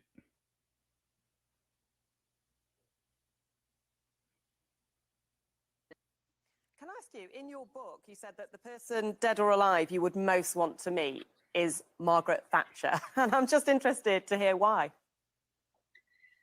When I was growing up, I grew up in an environment where women weren't supposed to have a voice and weren't supposed to be in politics. And the only women that rose to political predominance were women who were uplifted by a brother, a father, or a husband that had political connections. She was the only one that I knew of that came to politics on her own, not because there was a man nudging her forward. And it was inspiring, really, to believe that I didn't need my father, my brothers, or my husband to be involved in politics in order for me to be in politics. Yo. Margaret Thatcher. Yo. Margaret Thatcher. Can I please say something really quick? James, I got a lot to say about this. So James, go first, then Sabrina, and I got actually a few things I'm going to add to the story. But go ahead. Okay. I want to see what you guys had to say about this. That was peak liberal UK pandering because she said it because she was on a UK channel, and that's why. She could have said somebody from America. Hell, she could have said someone who was more of a socialist in that area, but she was pandering because she was on a UK channel. So that's why she said Margaret Thatcher. It wasn't because it was actually, and let's just say hypothetically it really was. But Margaret Thatcher? Really? She's the UK version of Reagan. You're actually going to sit there and tell me that Margaret Thatcher is your hero? You're revealing a lot about yourself right now. What did Maya Angelou say? She said, if somebody tells you who they are the first time, believe them. I'll let Sabby go. Sabby, go ahead and take this because I can't. So I happen to know a couple of things about Margaret Thatcher. Margaret Thatcher, for one, when Ilhan Omar said that she was able to do this without a man, that's actually not true. Margaret Thatcher wasn't even making her own decisions. She was surrounded by a board of men, and she would come up with ideas, but they would shut them down. She would do what they told her to do. Margaret Thatcher is also racist. Yes. The fact that Ilhan Omar said that's who she'd want to meet, Margaret Thatcher would not want to meet you, boo. She would not want to meet you, especially since you're from Somalia too. Do you know how Margaret Thatcher felt about people from Africa? Like, you just really, the buffoonery of it all. Like, really, you just sound really stupid. I don't even know what else to say. It's like, read the history about Margaret Thatcher. As a Black woman, that is not someone you should want to meet. Go ahead. Thatcher, And what Savvy brought up was amazing. It's a great point because I told you guys these people are puppets in suits. Margaret Thatcher is the puppet in the suit at the time. I maybe there is some sexism involved, but this is something is a general rule, right? When you look at George W. Bush was a puppet on the suit. Dick Cheney was the effective executive, and you have a lot of Halliburton employees and weapon defense contractors that actually said everything that was going on. Ronald Reagan, during the last years of the presidency, barely knew what the hell he was. And this is widely reported. Who do you guys think was actually running the Reagan administration the last like 2 or 3 years? It wasn't him. He was barely there. So that's a good point that Savvy made. But I also want to make some more because I think Savvy brought up a brilliant point. Thatcher is deeply racist. You know, Thatcher actually got involved in Somalia, right? Your country you came from?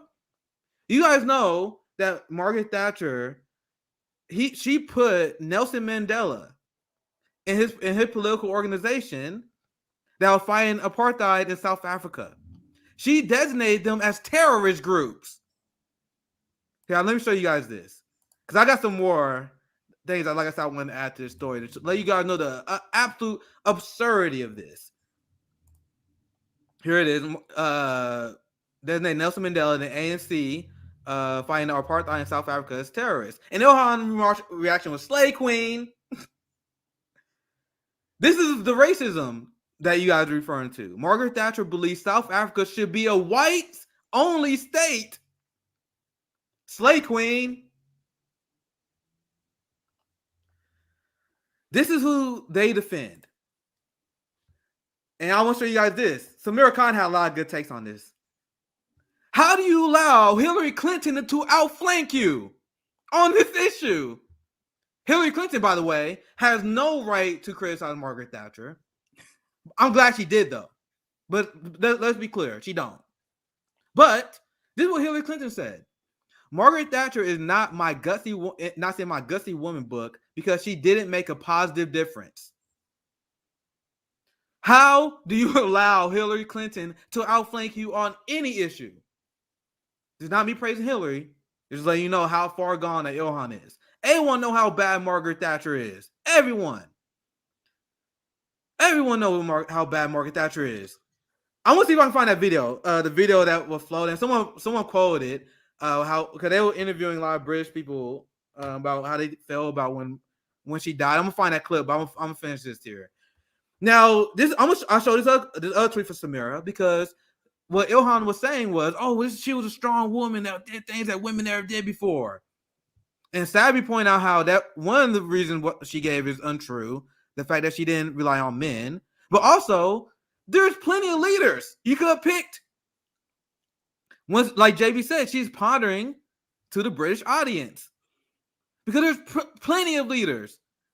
Samira Khan brings, I don't know how to pronounce it. I'm not even going to try. I'll highlight it here for you guys. The world's first female prime minister known for socialism and cutting ties with Israel. Why didn't she mention this person as someone she looks up to?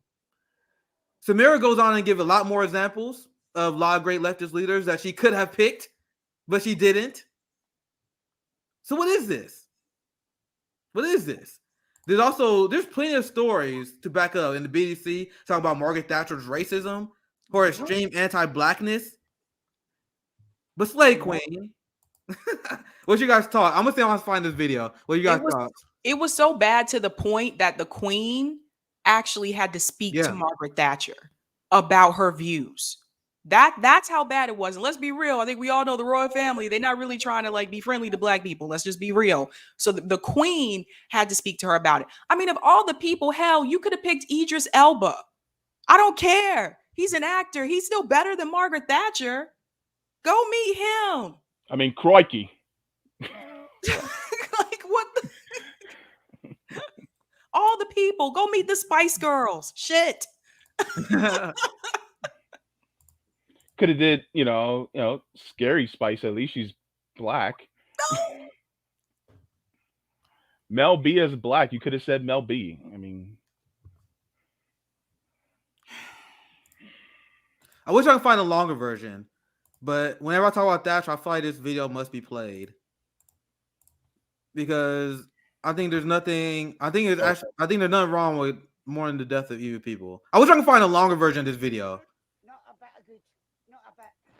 I put a stake through her heart and garlic around her neck to make sure she never come back. That's a pretty horrible thing to say when her funeral's going on right now. Too bad. Be good. Not a bit of good. So this tweet, Thatcher tried to destroy Liverpool, starved, imprisoned, crushed coal miners and their family, used the police as her personal thug force, literally took milk from children's mouths because she teamed with Reagan in order to push trickle-down austerity politics. So I know a lot about the war crimes that Margaret Thatcher is complicit with, but she has done unmeasurable harm in her domestically as well through trickle-down economics, as they explain here. There is no way that anyone should praise Margaret Thatcher, and that's clown shit by Ilhan. It is. But I can move on to another story because I have a few that can be fun here. Any comments that you guys see that we should address before I do the next one? I just want to say, who was that said that? Ashura? That had to be Ashura. Ashura, I'm married. I can't have the hots for nobody else. Oh, I'm sorry. Give me a second. I'm gonna prepare the next story. Give me 1 second. Okay. I just want to put this up here. It says Thatcher is a neo-imperialist, trickle-down economics, warmongering, heart-right psychopath. Mm-hmm. Okay. All right. Don't be confused. Don't be like fooled just because she's a woman, because that's the thing that goes back to that. Oh, yay, a woman leader. Just like they tried to do with Kamala Harris, just like they tried to do with Hillary Clinton. Yeah, but what kind of woman is she? Yep. And Bernard says something about Sabby. He said, Sabby, remember.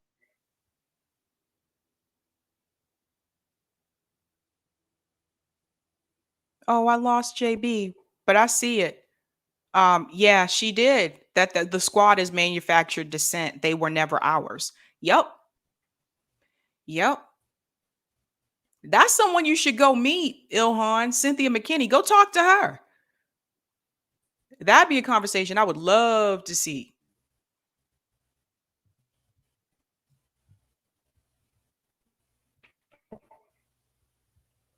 Okay, I was frozen for a second. All right, so I'm about ready. I had to get the clips ready. Man, I can't find my headphones. Damn it. So all right, let's start the next segment. I talk about this with Jimmy Dore, right? I talk about how the media was lying about ivermectin, and I had a extreme criticism of how our corporate media and how the liberal establishment teamed up also with the right wingers, because they are guilty of this as well, how they made COVID-19 a culture war issue.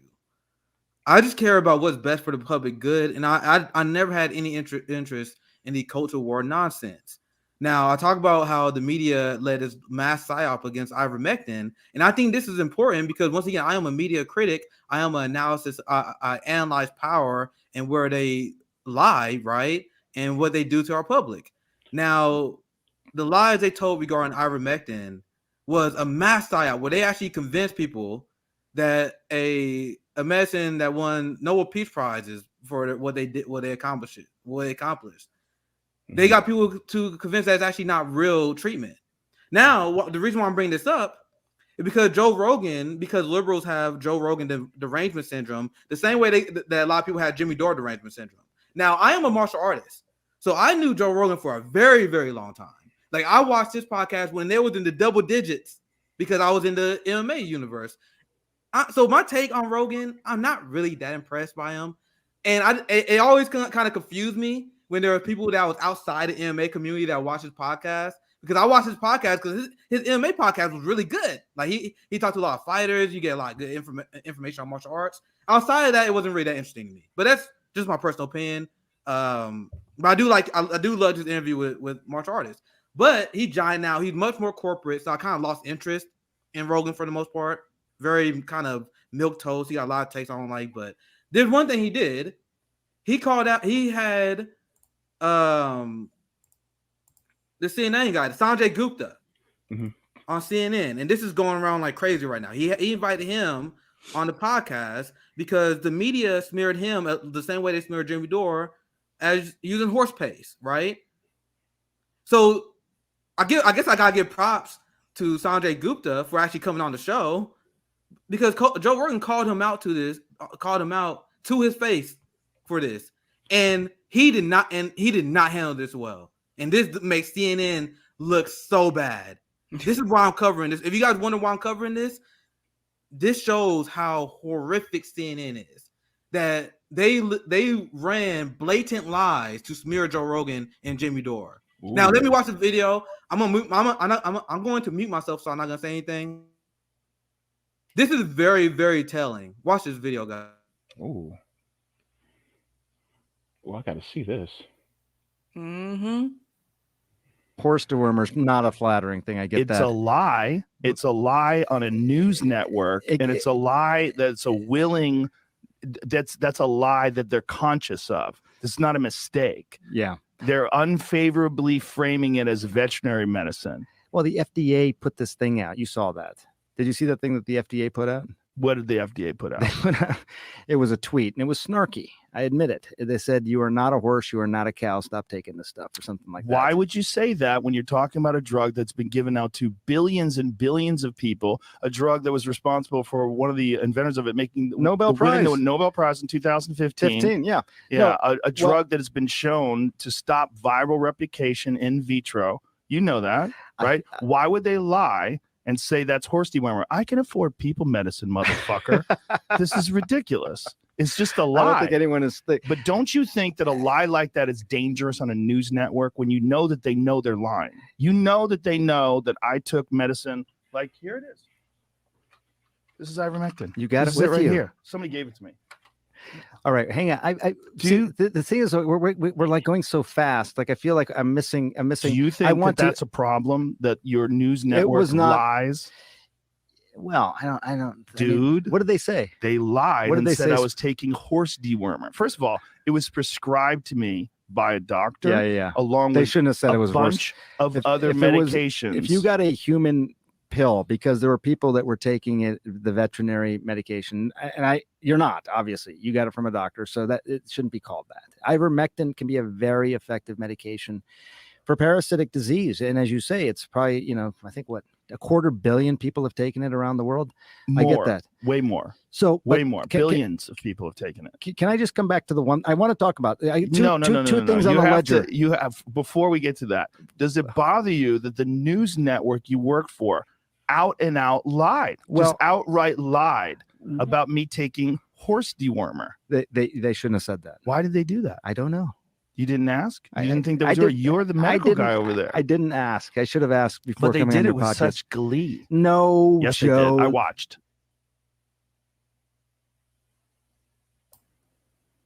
So I don't know a ton about that guy because I don't watch CNN a lot. But apparently he's a doctor and knows a lot about medicine, right? And hopefully I'll get his back. I don't know that guy a lot, but apparently he's the doctor of CNN. He admits on Joe Rogan's show that CNN ran a giant psyop against ivermectin. And one last thing I say before I pass it to JB and Sabby is, do you guys remember Ken Klippenstein? Yep. And how he doxed friend of the show here, Fiorella Isabel, because she's from the Convo House. She explained exactly what Sanjay Gupta just admitted there. Yep. Because Ken Klippenstein came after Jimmy Dore and trying to attack him the same way CNN attacked Joe Rogan. And then Fiorella responded to him with the basic facts that Joe Rogan shared in that video. And she, in response, he doxed her because he was one of the people that were pushing this ivermectin live. And Ken Klippenstein works on The Intercept, and he's considered on the left. And he joined the corporate media in this massive psyop campaign against ivermectin. Sabby, James, what's your guy? There's a lot to say about this. That's why you guys see why I show this, right? Because I'm not really that interested in Joe Rogan, but this is a very revealing moment. And Sanjay fucked up. CNN is already doing damage control. I'm gonna show you guys that here very soon. Because he fucked up. He went on CNN and he pretty much admitted that his network lied. And Joe Rogan pinned him to the wall. Sabby, James, what's your thoughts? Sabby, you go first. This is why I tell people it's important to listen to everybody, even if you may not be on their side or they may not be in your circle politically. Because a lot of times we see people when they go onto these media platforms, they only bring on certain types of people. You ever notice that? Someone is a professor, they're a scholar, they have a lot of degrees. Joe Rogan just debunked this dude, a doctor. Easily. A doctor.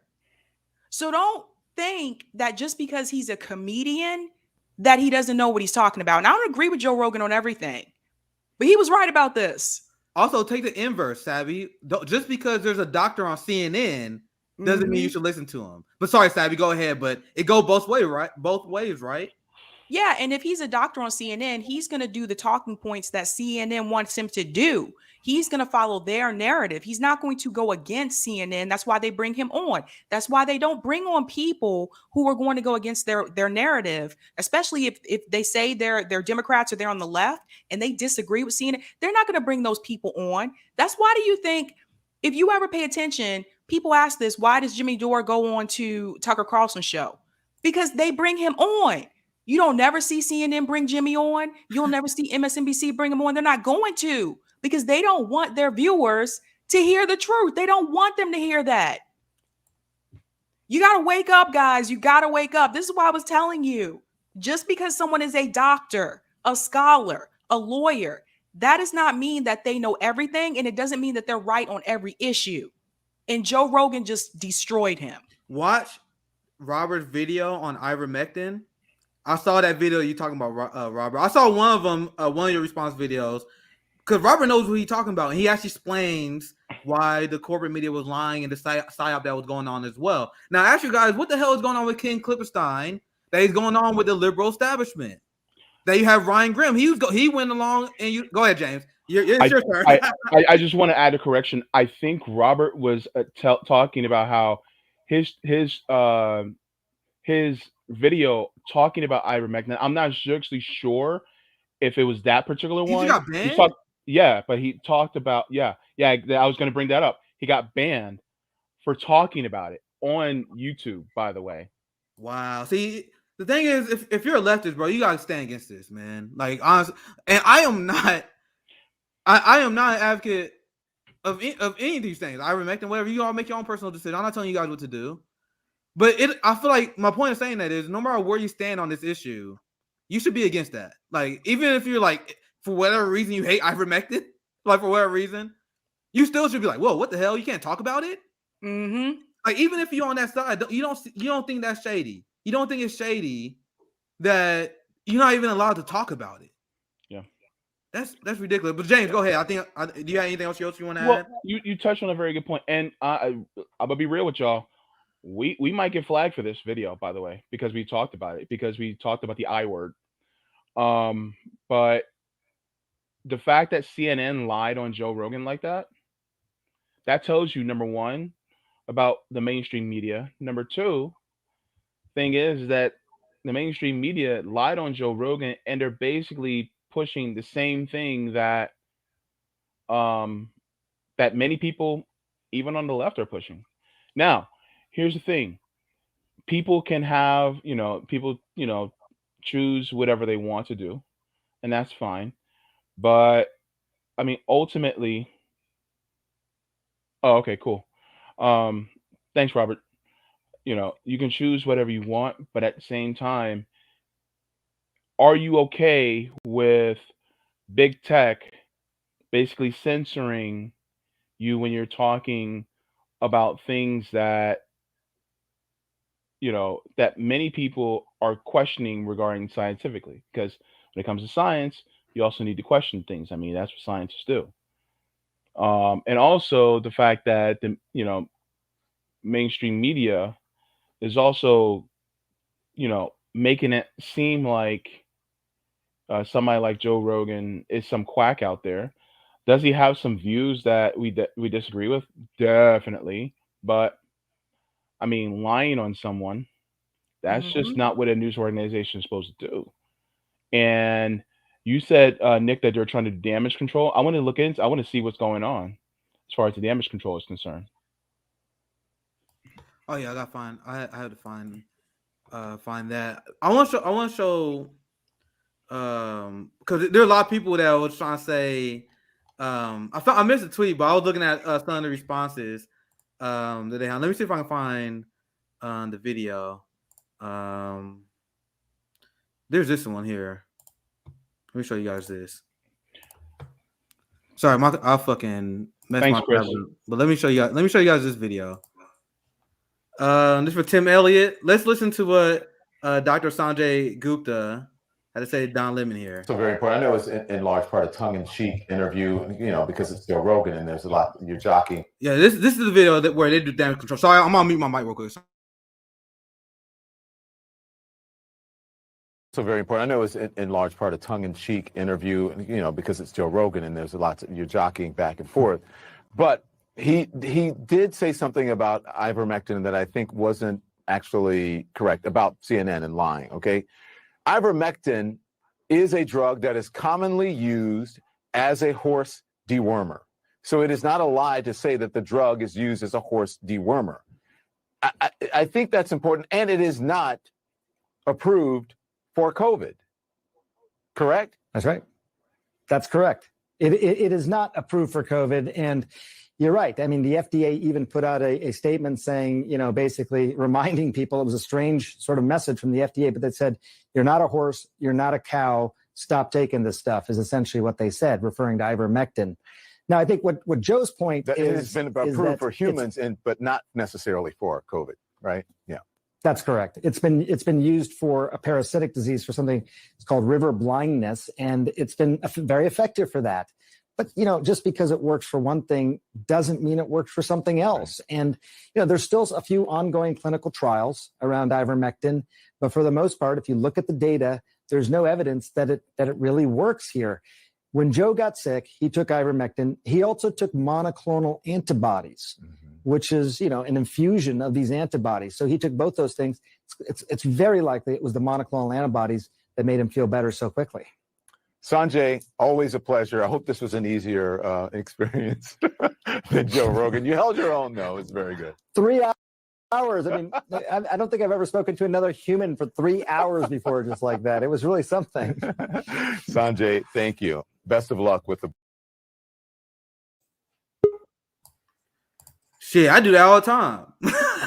How hard is it to have a conversation? There you go. Sorry, JB. There you go. Oh. But by the way, this tweet of theirs is already getting ratioed to death because there are a ton of people explaining to them how they pretty much just explained another lie, and that's the damage control. I don't know. I saw JB just pop in, but that's the damage control that I was talking about. They already realized that they fucked up, and I'm sure there's more dialogues going on right now because when this dropped, there was every blue check army was doing their best to defend Sanjay Gupta, but they could not. And Glenn Greenwald called this out. CNN and Don Lemon are pathetic. There's zero ambiguity. They lied about Joe Rogan. They told viewers that he took horse dewormer, a 100% lie. See, what they said in the video, they were trying to do damage control. Where they're like, oh, well, technically, yeah, there are already two different kind of medicines, but we didn't say yeah, you guys did, because he prescribed the human version of ivermectin. And so they lied about that. That was Glenn Greenwald just explained there, right? And but as I said, lying is not frowned upon CNN, and there are a lot of great receipts of how CNN always lies. There is one more. I think there's one more thing I want to show you guys regarding this. Down, let me find it.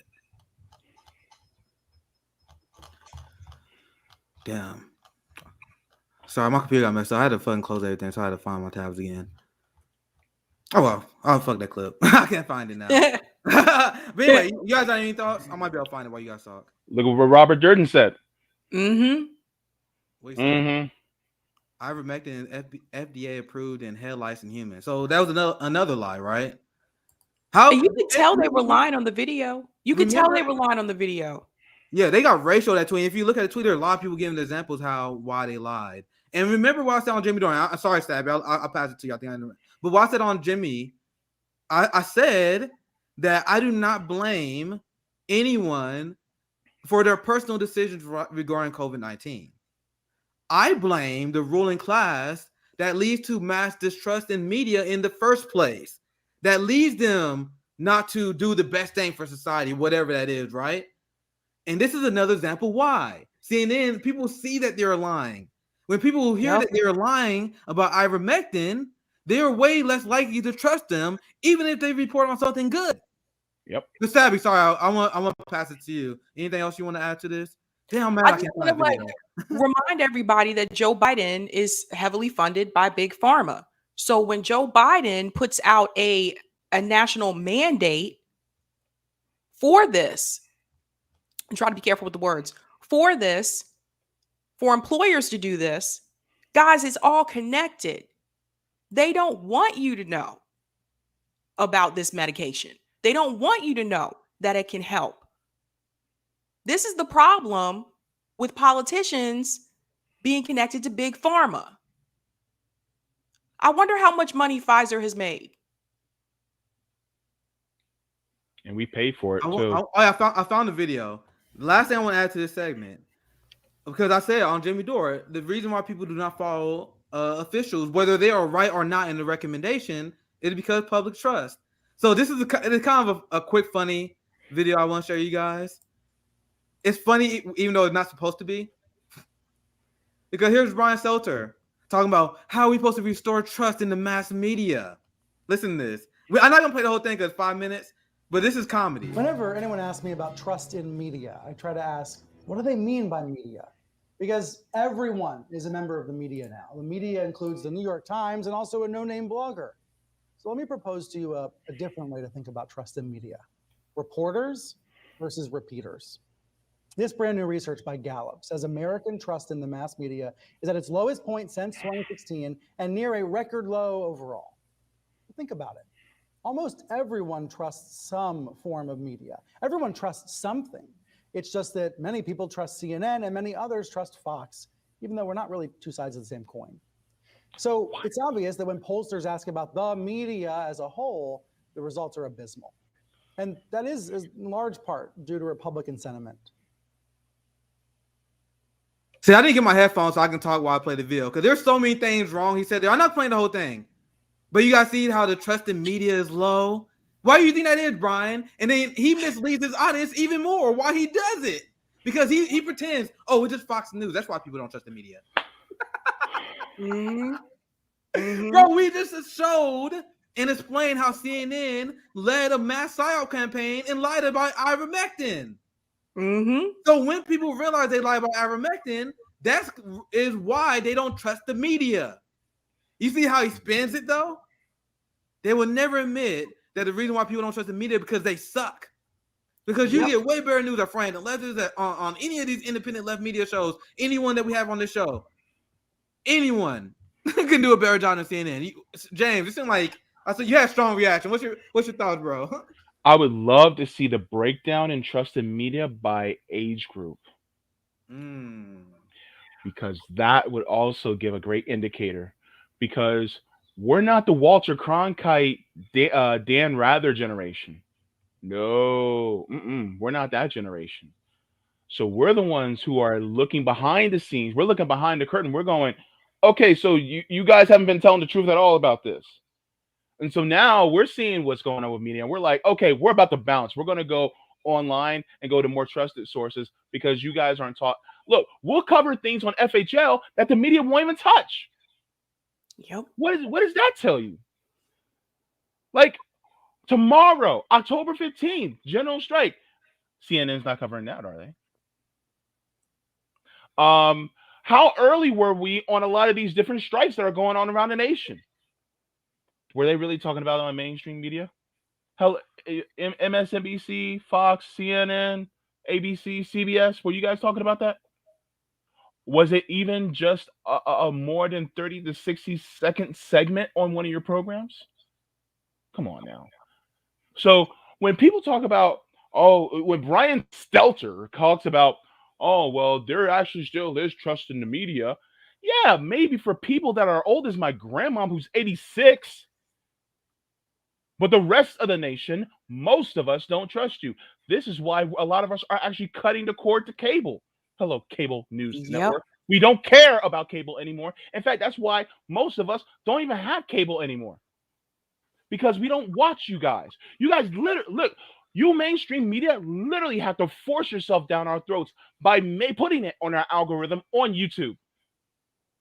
We'll even say we don't want to watch this, and it'll still show up on the algorithm for us to watch you. Why is that? Why? Because you're about the money. And the thing is that if we're not watching you, you're going to lose money. Guess what? Time marches on, and then the mainstream media will die off. Why? Because the boomers who used to watch you yesteryear and some of the Gen Xers are eventually going to pass away. And who's going to be left? Millennials. And we're not watching you. And so now you guys are trying to become more of the media in our faces to force us to watch you. But guess what? You guys keep lying. So guess what? We're not going to trust you. This is one of the reasons why people like Jimmy Dore is getting up there in subs. This is why people like Jackson Hinkle and Frank Analysis and us and the Vanguard and people like Blue Moon Red Wine and Robert Durden and all of us are growing, is because people don't trust you guys. And here's the crazy part. It's not just on the left. Even the far right don't trust you guys. So neither one of us trust you. Do you think actually people on the far right actually trust Fox News? They don't even trust Fox News. They're going to even further right outlets like OAN. So you got even pro-capitalists that not even trusting you guys. So what makes you think that we're not going to trust you? We're definitely not going to trust you. So it's just silly. The fact that people like Brian Stelter is so in this cocoon, this bubble of propaganda, that he believes the shit that he's selling. And so therefore he thinks that, that the media can't be trusted. Now, as far as trust on a relative small number of things, of course, yeah. I mean, if a hurricane is coming, I'm going to trust the media when they tell me that the hurricane is coming and shit. But when it comes to a lot of things, especially when it comes to going against the people that give them money for their advertisements, yeah, nah. So you have the funniest thing in this video, and this is my last on this story. I have one more I want to run real quick. The funniest thing about this story is how Brian Stelter, the very slick lie he tried to throw in there, where he was like, "It's just Fox News." That's why people trust the media low, because they pin us with Fox News. It's not fair because people associate Fox News with Republicans. They associate us with Democrats. He kind of let the game go there, right? Mm-hmm. Guys, CNN and MSNBC led a mass psyop campaign alongside with Fox News and lied about weapons of mass destruction. They lied about the Syria gas attacks along with Fox News. They continue to do propaganda for Israel in the apartheid state in Palestine. Mm-hmm. Do you guys remember how CNN had Andrew Cuomo interviewed by his brother Chris Cuomo in a massive conflict of interest, and they pretend he was a hero of the working class and the people. Meanwhile, he was a scumbag. And they wonder why trusted media is so low when you have your brother give your brother a softball interview, even though he's a person in charge. That's why trusting your media is low, and that's why independent media is rising. But don't sleep on our laurels. We need go ahead, James. But we gotta keep going. Go ahead, James. I just want to address something. I'm not saying all boomers, by the way. Look, because there's a lot of boomers like my mother that grew up impoverished, and she didn't grow up impoverished, but she didn't get to benefit from the system like a lot of other boomers have. So basically, number one, not all boomers, because you have a lot of boomers who are still fighting the fight and have been teaching us the way to go, and we're grateful for them. But what I am meaning is a large group of people who are older.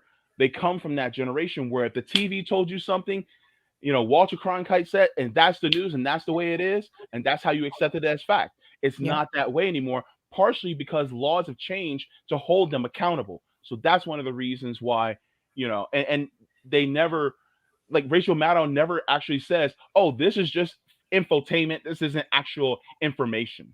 So people get those lines are blurred. And so people misconstrued. and it's all propaganda. So that I just want to make sure I clarify that. Not all boomers, by the way. Yeah, And I just want to say that this is why they wanted Trump out. Yeah, there were things that Trump said that was horrendous. Some of the things he did was ridiculous. But the reason that they wanted Trump out is because Trump was able to convince a lot of people that the media is not being truthful to you. Mm-hmm. That's the biggest threat. Mm-hmm.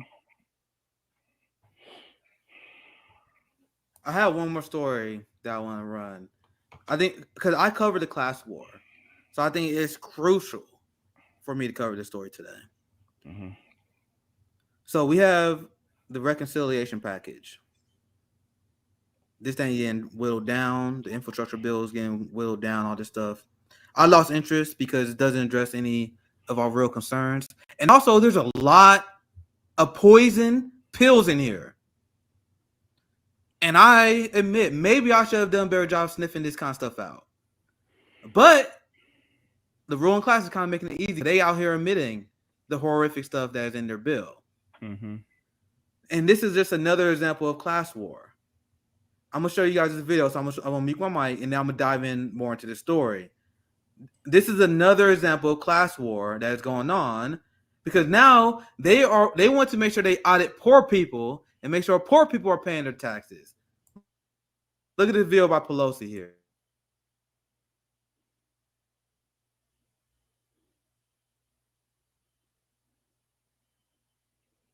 One of the pay-fors in the Build Back Better bill that's been proposed is IRS cracking down on some unpaid taxes. Banks are starting to get calls from customers, and they're reporting these calls. They're concerned about this tracking of transactions that is greater than $600. So Americans are starting to be worried about this. Do you think that this pay-for of giving the IRS more money to crack down on unpaid taxes is going to stay in the reconciliation bill? And what do you say to Americans who are concerned about that? Yes. Well, I mean, with all due respect, the plural of anecdote is not data. I've said that before here. Yes, there are concerns that some people have, but if people are breaking the law and not paying their taxes, one way to track them is through the banking measure. I think 600, but that's a negotiation that will go on as to what the amount is. But yes. So just if you guys want to know what's going on here, in his tweet, Fiorella explains, Speaker Pelosi confirmed that the IRS monitoring account, they will monitor accounts of deposits of $600, and that's in the reconciliation bill. So they're spending a ton of resources and spending it at the IRS, so the IRS can start going after working class people for like deposits of a few $100s, right? This is a massive waste of resources. And let me explain to you guys why. You see how excited Nancy Pelosi is to grant funds to an agency to go after poor working class people? This same organization, the IRS, they openly admit that they don't spend a lot of time going after rich people and their taxes because they got to fight the lawyers. So they already focus enough on the working class as it is. Because this is the same reason why you see law enforcement, they don't go after white collar crime. Why don't they go after white collar crime? Because the people who commit white collar crime, the business oligarchs, they have a mountain of lawyers, so it's more expensive to do that. You know what's not expensive to do? Go after poor working class people. And look how ridiculous this is. They are worried about everyday working class people not paying their taxes. Now allow me to explain the reality of the situation. The richest 1% dodge taxes on more than 1/5 of their income. It's the rich that is dodging taxes. We have multiple leaks that show there are massive offshore accounts. We have billionaire oligarchs that don't even pay income taxes in our society. And then the people that do pay taxes, they can dodge them. Here's another one. This is from my good friend Ripper's Ghost. The secret IRS files. The trove of never before seen record reveal how the wealthiest avoid income tax. And I can keep going, but for the sake of time, I hope you guys understand how I am illustrating that it's the rich that dodges taxes, not poor and working class people. But look at what Nancy Pelosi's concern is. Nancy Pelosi's concern is we must go after the working class. This is gonna hurt in so many ways, but I'm gonna pass it to you guys and get your reaction before I explain more. But I'll start with Sabby first this time. Sabby, any thoughts? I kind of see this as a way to cut back on social programs, because if they're tracking $600 deposits, let's say that you're on, government assistance. Let's say it's Christmas. Let's say it's your birthday, and somebody gives you $600 for Christmas or $600 for your birthday. You deposit it into your bank account. Well, that's a gift. That's not income. That's not what you're getting from your job. But if the IRS is tracking $600 or more, then that counts towards you getting extra money. So what they can do is then say, so-and-so is getting all this extra money now. Let's go ahead and cut them off of this program. I'm looking at this like the bigger picture of this, the way for an excuse for them to use to cut back social programs, an excuse for them to use to be able to say, well, we can remove these things from bills because the IRS is tracking people's money that makes 600 deposit. See, it's not making 600 or more. It's depositing $600 or more. James Brown said a long time ago, and I know James Brown had a lot of issues, but James Brown said a long time ago, take your money and bury it in the ground. That's all I got to say. Look, James, what you got to add to this? They're trying to screw people like me. What do I have pinned in my Twitter? I got my GoFundMe. Why do I have one? Because I can't live on disability alone. I'm trying to make enough, by doing things like FHL and starting my channel and things like that.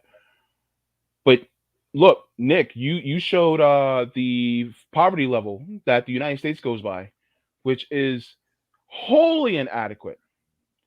So the fact that if I somehow got a $600 deposit into my account from GoFundMe from multiples of people wanting to donate, like say 60 people donated $10 to me, right?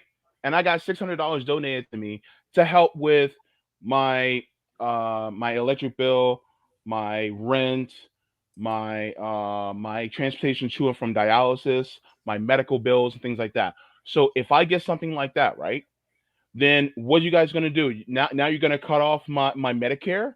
You're going to cut my disability. You're going to cut my Medicaid. You're going to cut my food stamps, which is laughably low as it is already. So is that what you're going to do to people like me who are disabled? Because I can't live on disability but alone? And people will be like, well, just get a job. What the fuck do you think I'm doing right here, right now? I'm not just doing this just for shits and giggles. I'm actually doing this because, number one, people need help in education.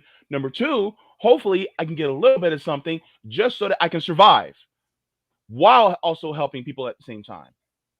And so people miss two $12,000 refrigerators filled with chocolate ice cream wants to monitor me about getting $600 in my goddamn bank account.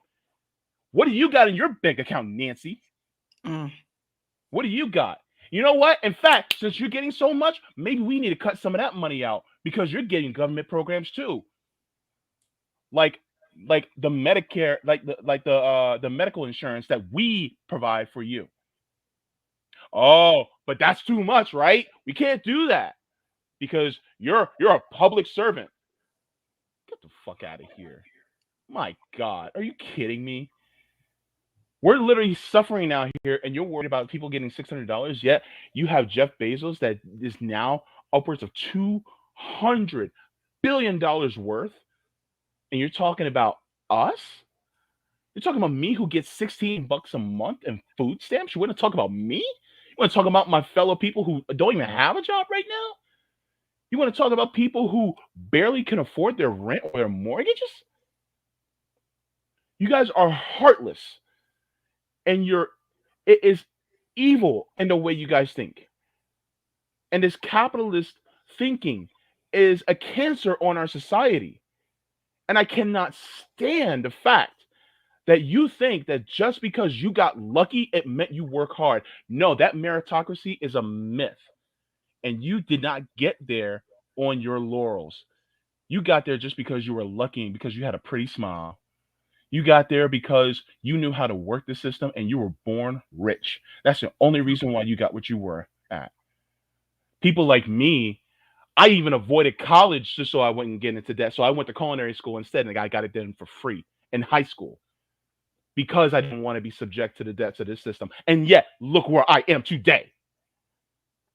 So no, absolutely not. And any one of you who want to donate to politicians, no. You know what? Do not do it. Donate to mutual aid. Donate to people who are even less fortunate than I am, because you know what? They're attacking. There's a war on them. There's a war on the poor people. And so don't stand for it. Be on the side of the working class and the people who are poor, and donate to mutual aid. Help them out, because this system is literally screwing us over. I wanted to use more colorful language, but I'm not going to. Thanks, Kevin, for the super chat. Let's start the general strike tomorrow. End it when the oligarchy is dead. Yeah, go ahead. Let's start the general strike tomorrow. In fact, a lot of people have already gotten a head start. Let's join them.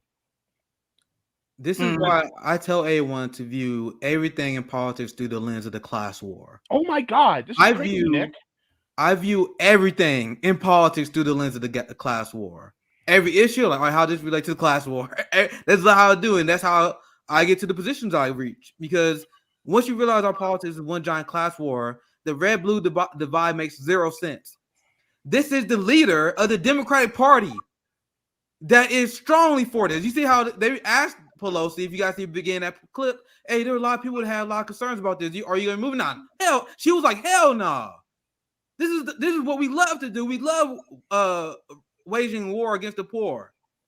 And what you guys, I was about to bring this up, but Sabby and JB brought up exactly what I was talking about. And what you guys mentioned, this is why it's class war. This is a war against mutual aid. So this is a war against gifts. Imagine you get a gift and now you got the government looking at your account. And by the way, the massive resources that is needed for a program like this. So even if you're not a leftist and you don't agree with us on this ideology, this doesn't make sense. Even as any metric of governance, do you know how much resources this is going to take? They say they don't go after white collar crime because they don't have the resources. That's their excuse they use all the time. But now they got the resources to go after the working class because they know millions of people they're going to be monitoring instead of going after the white collar criminals, instead of going after this stuff like this. Because if we actually was investigating insider trading and massive corruption, you know, they're not going to be looking at the bank accounts of the donor class. You know, they're not going to be doing that. And it's funny how this is the last video clip I'm going to show you guys and we wrap up.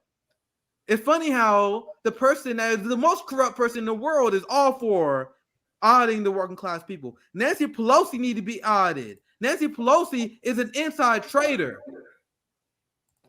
And former House Speaker Nancy Pelosi and her husband have participated in at least 8 IPOs. One of those came in 2008 from Visa, just as a troublesome piece of legislation that would have hurt credit card companies began making its way through the House.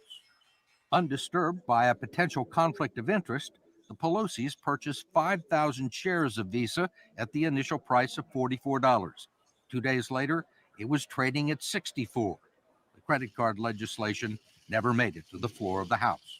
Congresswoman Pelosi also declined our request for an interview, but agreed to call on us if we attended a news conference.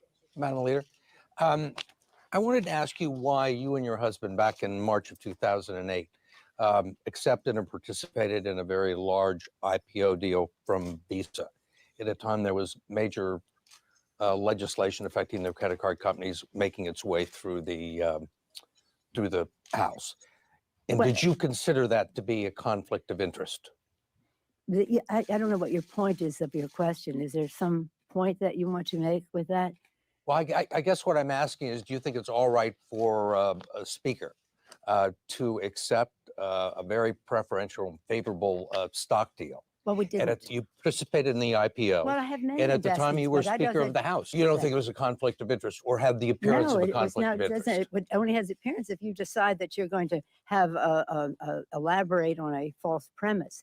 But it's not true, and that's that. I don't understand what Yeah. part's not true. Yes, sir. I wanted to That I ask you- would act upon an investment. Yes, sir. Congresswoman Pelosi pointed out that the tough credit card legislation eventually passed, but it was 2 years later and was initiated in the Senate. I will hold my record in terms of fighting the credit card companies as a Speaker of the House or as a member of Congress up against anyone. You guys know why I don't have Trump derangement syndrome? Look at the response of Pelosi there. That is just like Trump. Everything she said there is just like Trump. You see how she will ask a question about her corruption? When she asked a question about corruption, she attacked the reporter instead. Mm-hmm. Denied and lied, just like Trump. But tell me more about how Trump is this unique liar. My point, bring this up, because there's a lot of things I can analyze in that video, is that if we have actual resources that was used to investigate the white-collar crime that Nancy Pelosi and her cohorts are responsible for, the pay-to-play politics, we might be able to bust some of these people, but we don't, because we spend all our resources on the poor and working-class people. Meanwhile, the rich do whatever they want. Mm-hmm. Any last thoughts? I just want to say thank you to all the super chats and to the people who are watching on Rockfin. I also want to thank you guys for joining in. A Nation 61, Alexandra M. I want to thank you all for joining in as well. And yeah, so I just want to thank you guys for joining in and being in the chat as well. Yeah, someone. I want to explain. I want to explain something. Hope I can find. Oh yeah, because there's so many things I want to say in the video. 'Cause I broke this down before. You know how she said, "What's your point?" The point is you being called on your corruption. That's the point. And you see how she's trying to deflect it. I don't see the significance of this question. No, we're talking about your corruption. Yeah. And then at the end, I saw some. I'm trying to find the comment that said it. But her response was similar. Was like, I hold my record of fighting against the credit card companies over anyone's in Congress. Does that sound familiar to you guys? I don't know. I'm a political nerd, so I see a lot in politics. Remember when Joe Biden said, I hold my record regarding the black community against anyone else? Hillary Clinton said the same thing. This is a line that the Democratic Party always use when they are backed up in corner and challenged on the issues they are weak on. So whenever you hear that, just know that's them acknowledging that they're weak on this issue. Because Joe Biden used that all the time. I put my record against anyone when it come up stand up to immigrants' rights. He said this all the time, even though he was the vice president of the deporter-in-chief. So when you want to talk about Trump, just know throughout the whole clip, she did everything that Trump did. But anyway, I appreciate you guys for watching. Make sure you guys check out FredHamptonLeftist.com and Ko-fi to support the show. Like and share if you enjoyed the live stream. Anything that coming up for you, Sabrina? Anything you want to plug? Yep. Tomorrow night, I'm going to continue the generational series on FHL. Last week, we did millennials. This Friday, we're going to do Gen X. And that panel consists of Savage Joy, Black in the Empire, Quaker Socialist, and Jabari Morris from Real Progressive. So tune in for that. And then later on, I did. We get Quaker on the show, finally. I did. And then later on tomorrow night, I'll be on my channel either doing news or a Q&A. Nice. Okay, so I'm going to be I'm trying to get a show together this Sunday on the JB show. What in the hell is going on with me? On the JB show, 1 p.m. Eastern Standard Time, and I will be getting that together with you. I'm trying to get someone to come on, but sure, I will definitely have a show for you guys on this Sunday. Oh, we got another super chat from Aaron Thomas. General Strike Mutual Aid, fantastic show. Thank you so much. Yep, BK from BK Brooklyn. Is that from Brooklyn? Share awareness on the general strike, the strikes of the workers that go around. Do not cross the picket lines, etc., etc. Stand in solidarity with your brothers and sisters. Mm-hmm. I'm thinking about throwing together a roundtable this Saturday. You guys, or sometime this weekend, maybe Friday or Saturday. You guys saw Courtney Banks in the chat. I want to get the Banks sisters on the panel. Maybe Kamali, maybe Josana. I'm gonna throw a panel together sometime this weekend, maybe a second one. Maybe CJ will join. And also, I will have Jackson Hinkle. He will join us on the International Leftist Coalition Roundtable this Tuesday. Jackson does a good job debunking U.S. talking points. He's really good on foreign policy, so I think he'd be a great addition to that show. We did a lot of philosophical conversations on International Leftist Coalition. Like, we did a whole conversation about race and class.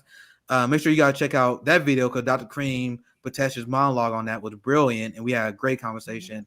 But next week, we're going to take a look at current events because I have done a lot of reading about Nicaragua and a lot of regime changes that the United States is currently responsible for, because we are trying to undermine the leftist government in Nicaragua right now, because we are already saying no matter what happened, because the leftist government is polling well, they're saying, oh, the election is illegitimate. They're already playing games. So we're going to talk about that in the U.S. sanctions, about sanctions and act of war. So make sure you guys check it out next week. But thank you guys for watching once again. This is Fred Hampton Leftist. Make sure you share it to a friend so we can continue to grow. Thank you guys for all the support. Like, subscribe, and you can support us via Ko-fi and through FredHamptonLeftist.com. Take care, guys.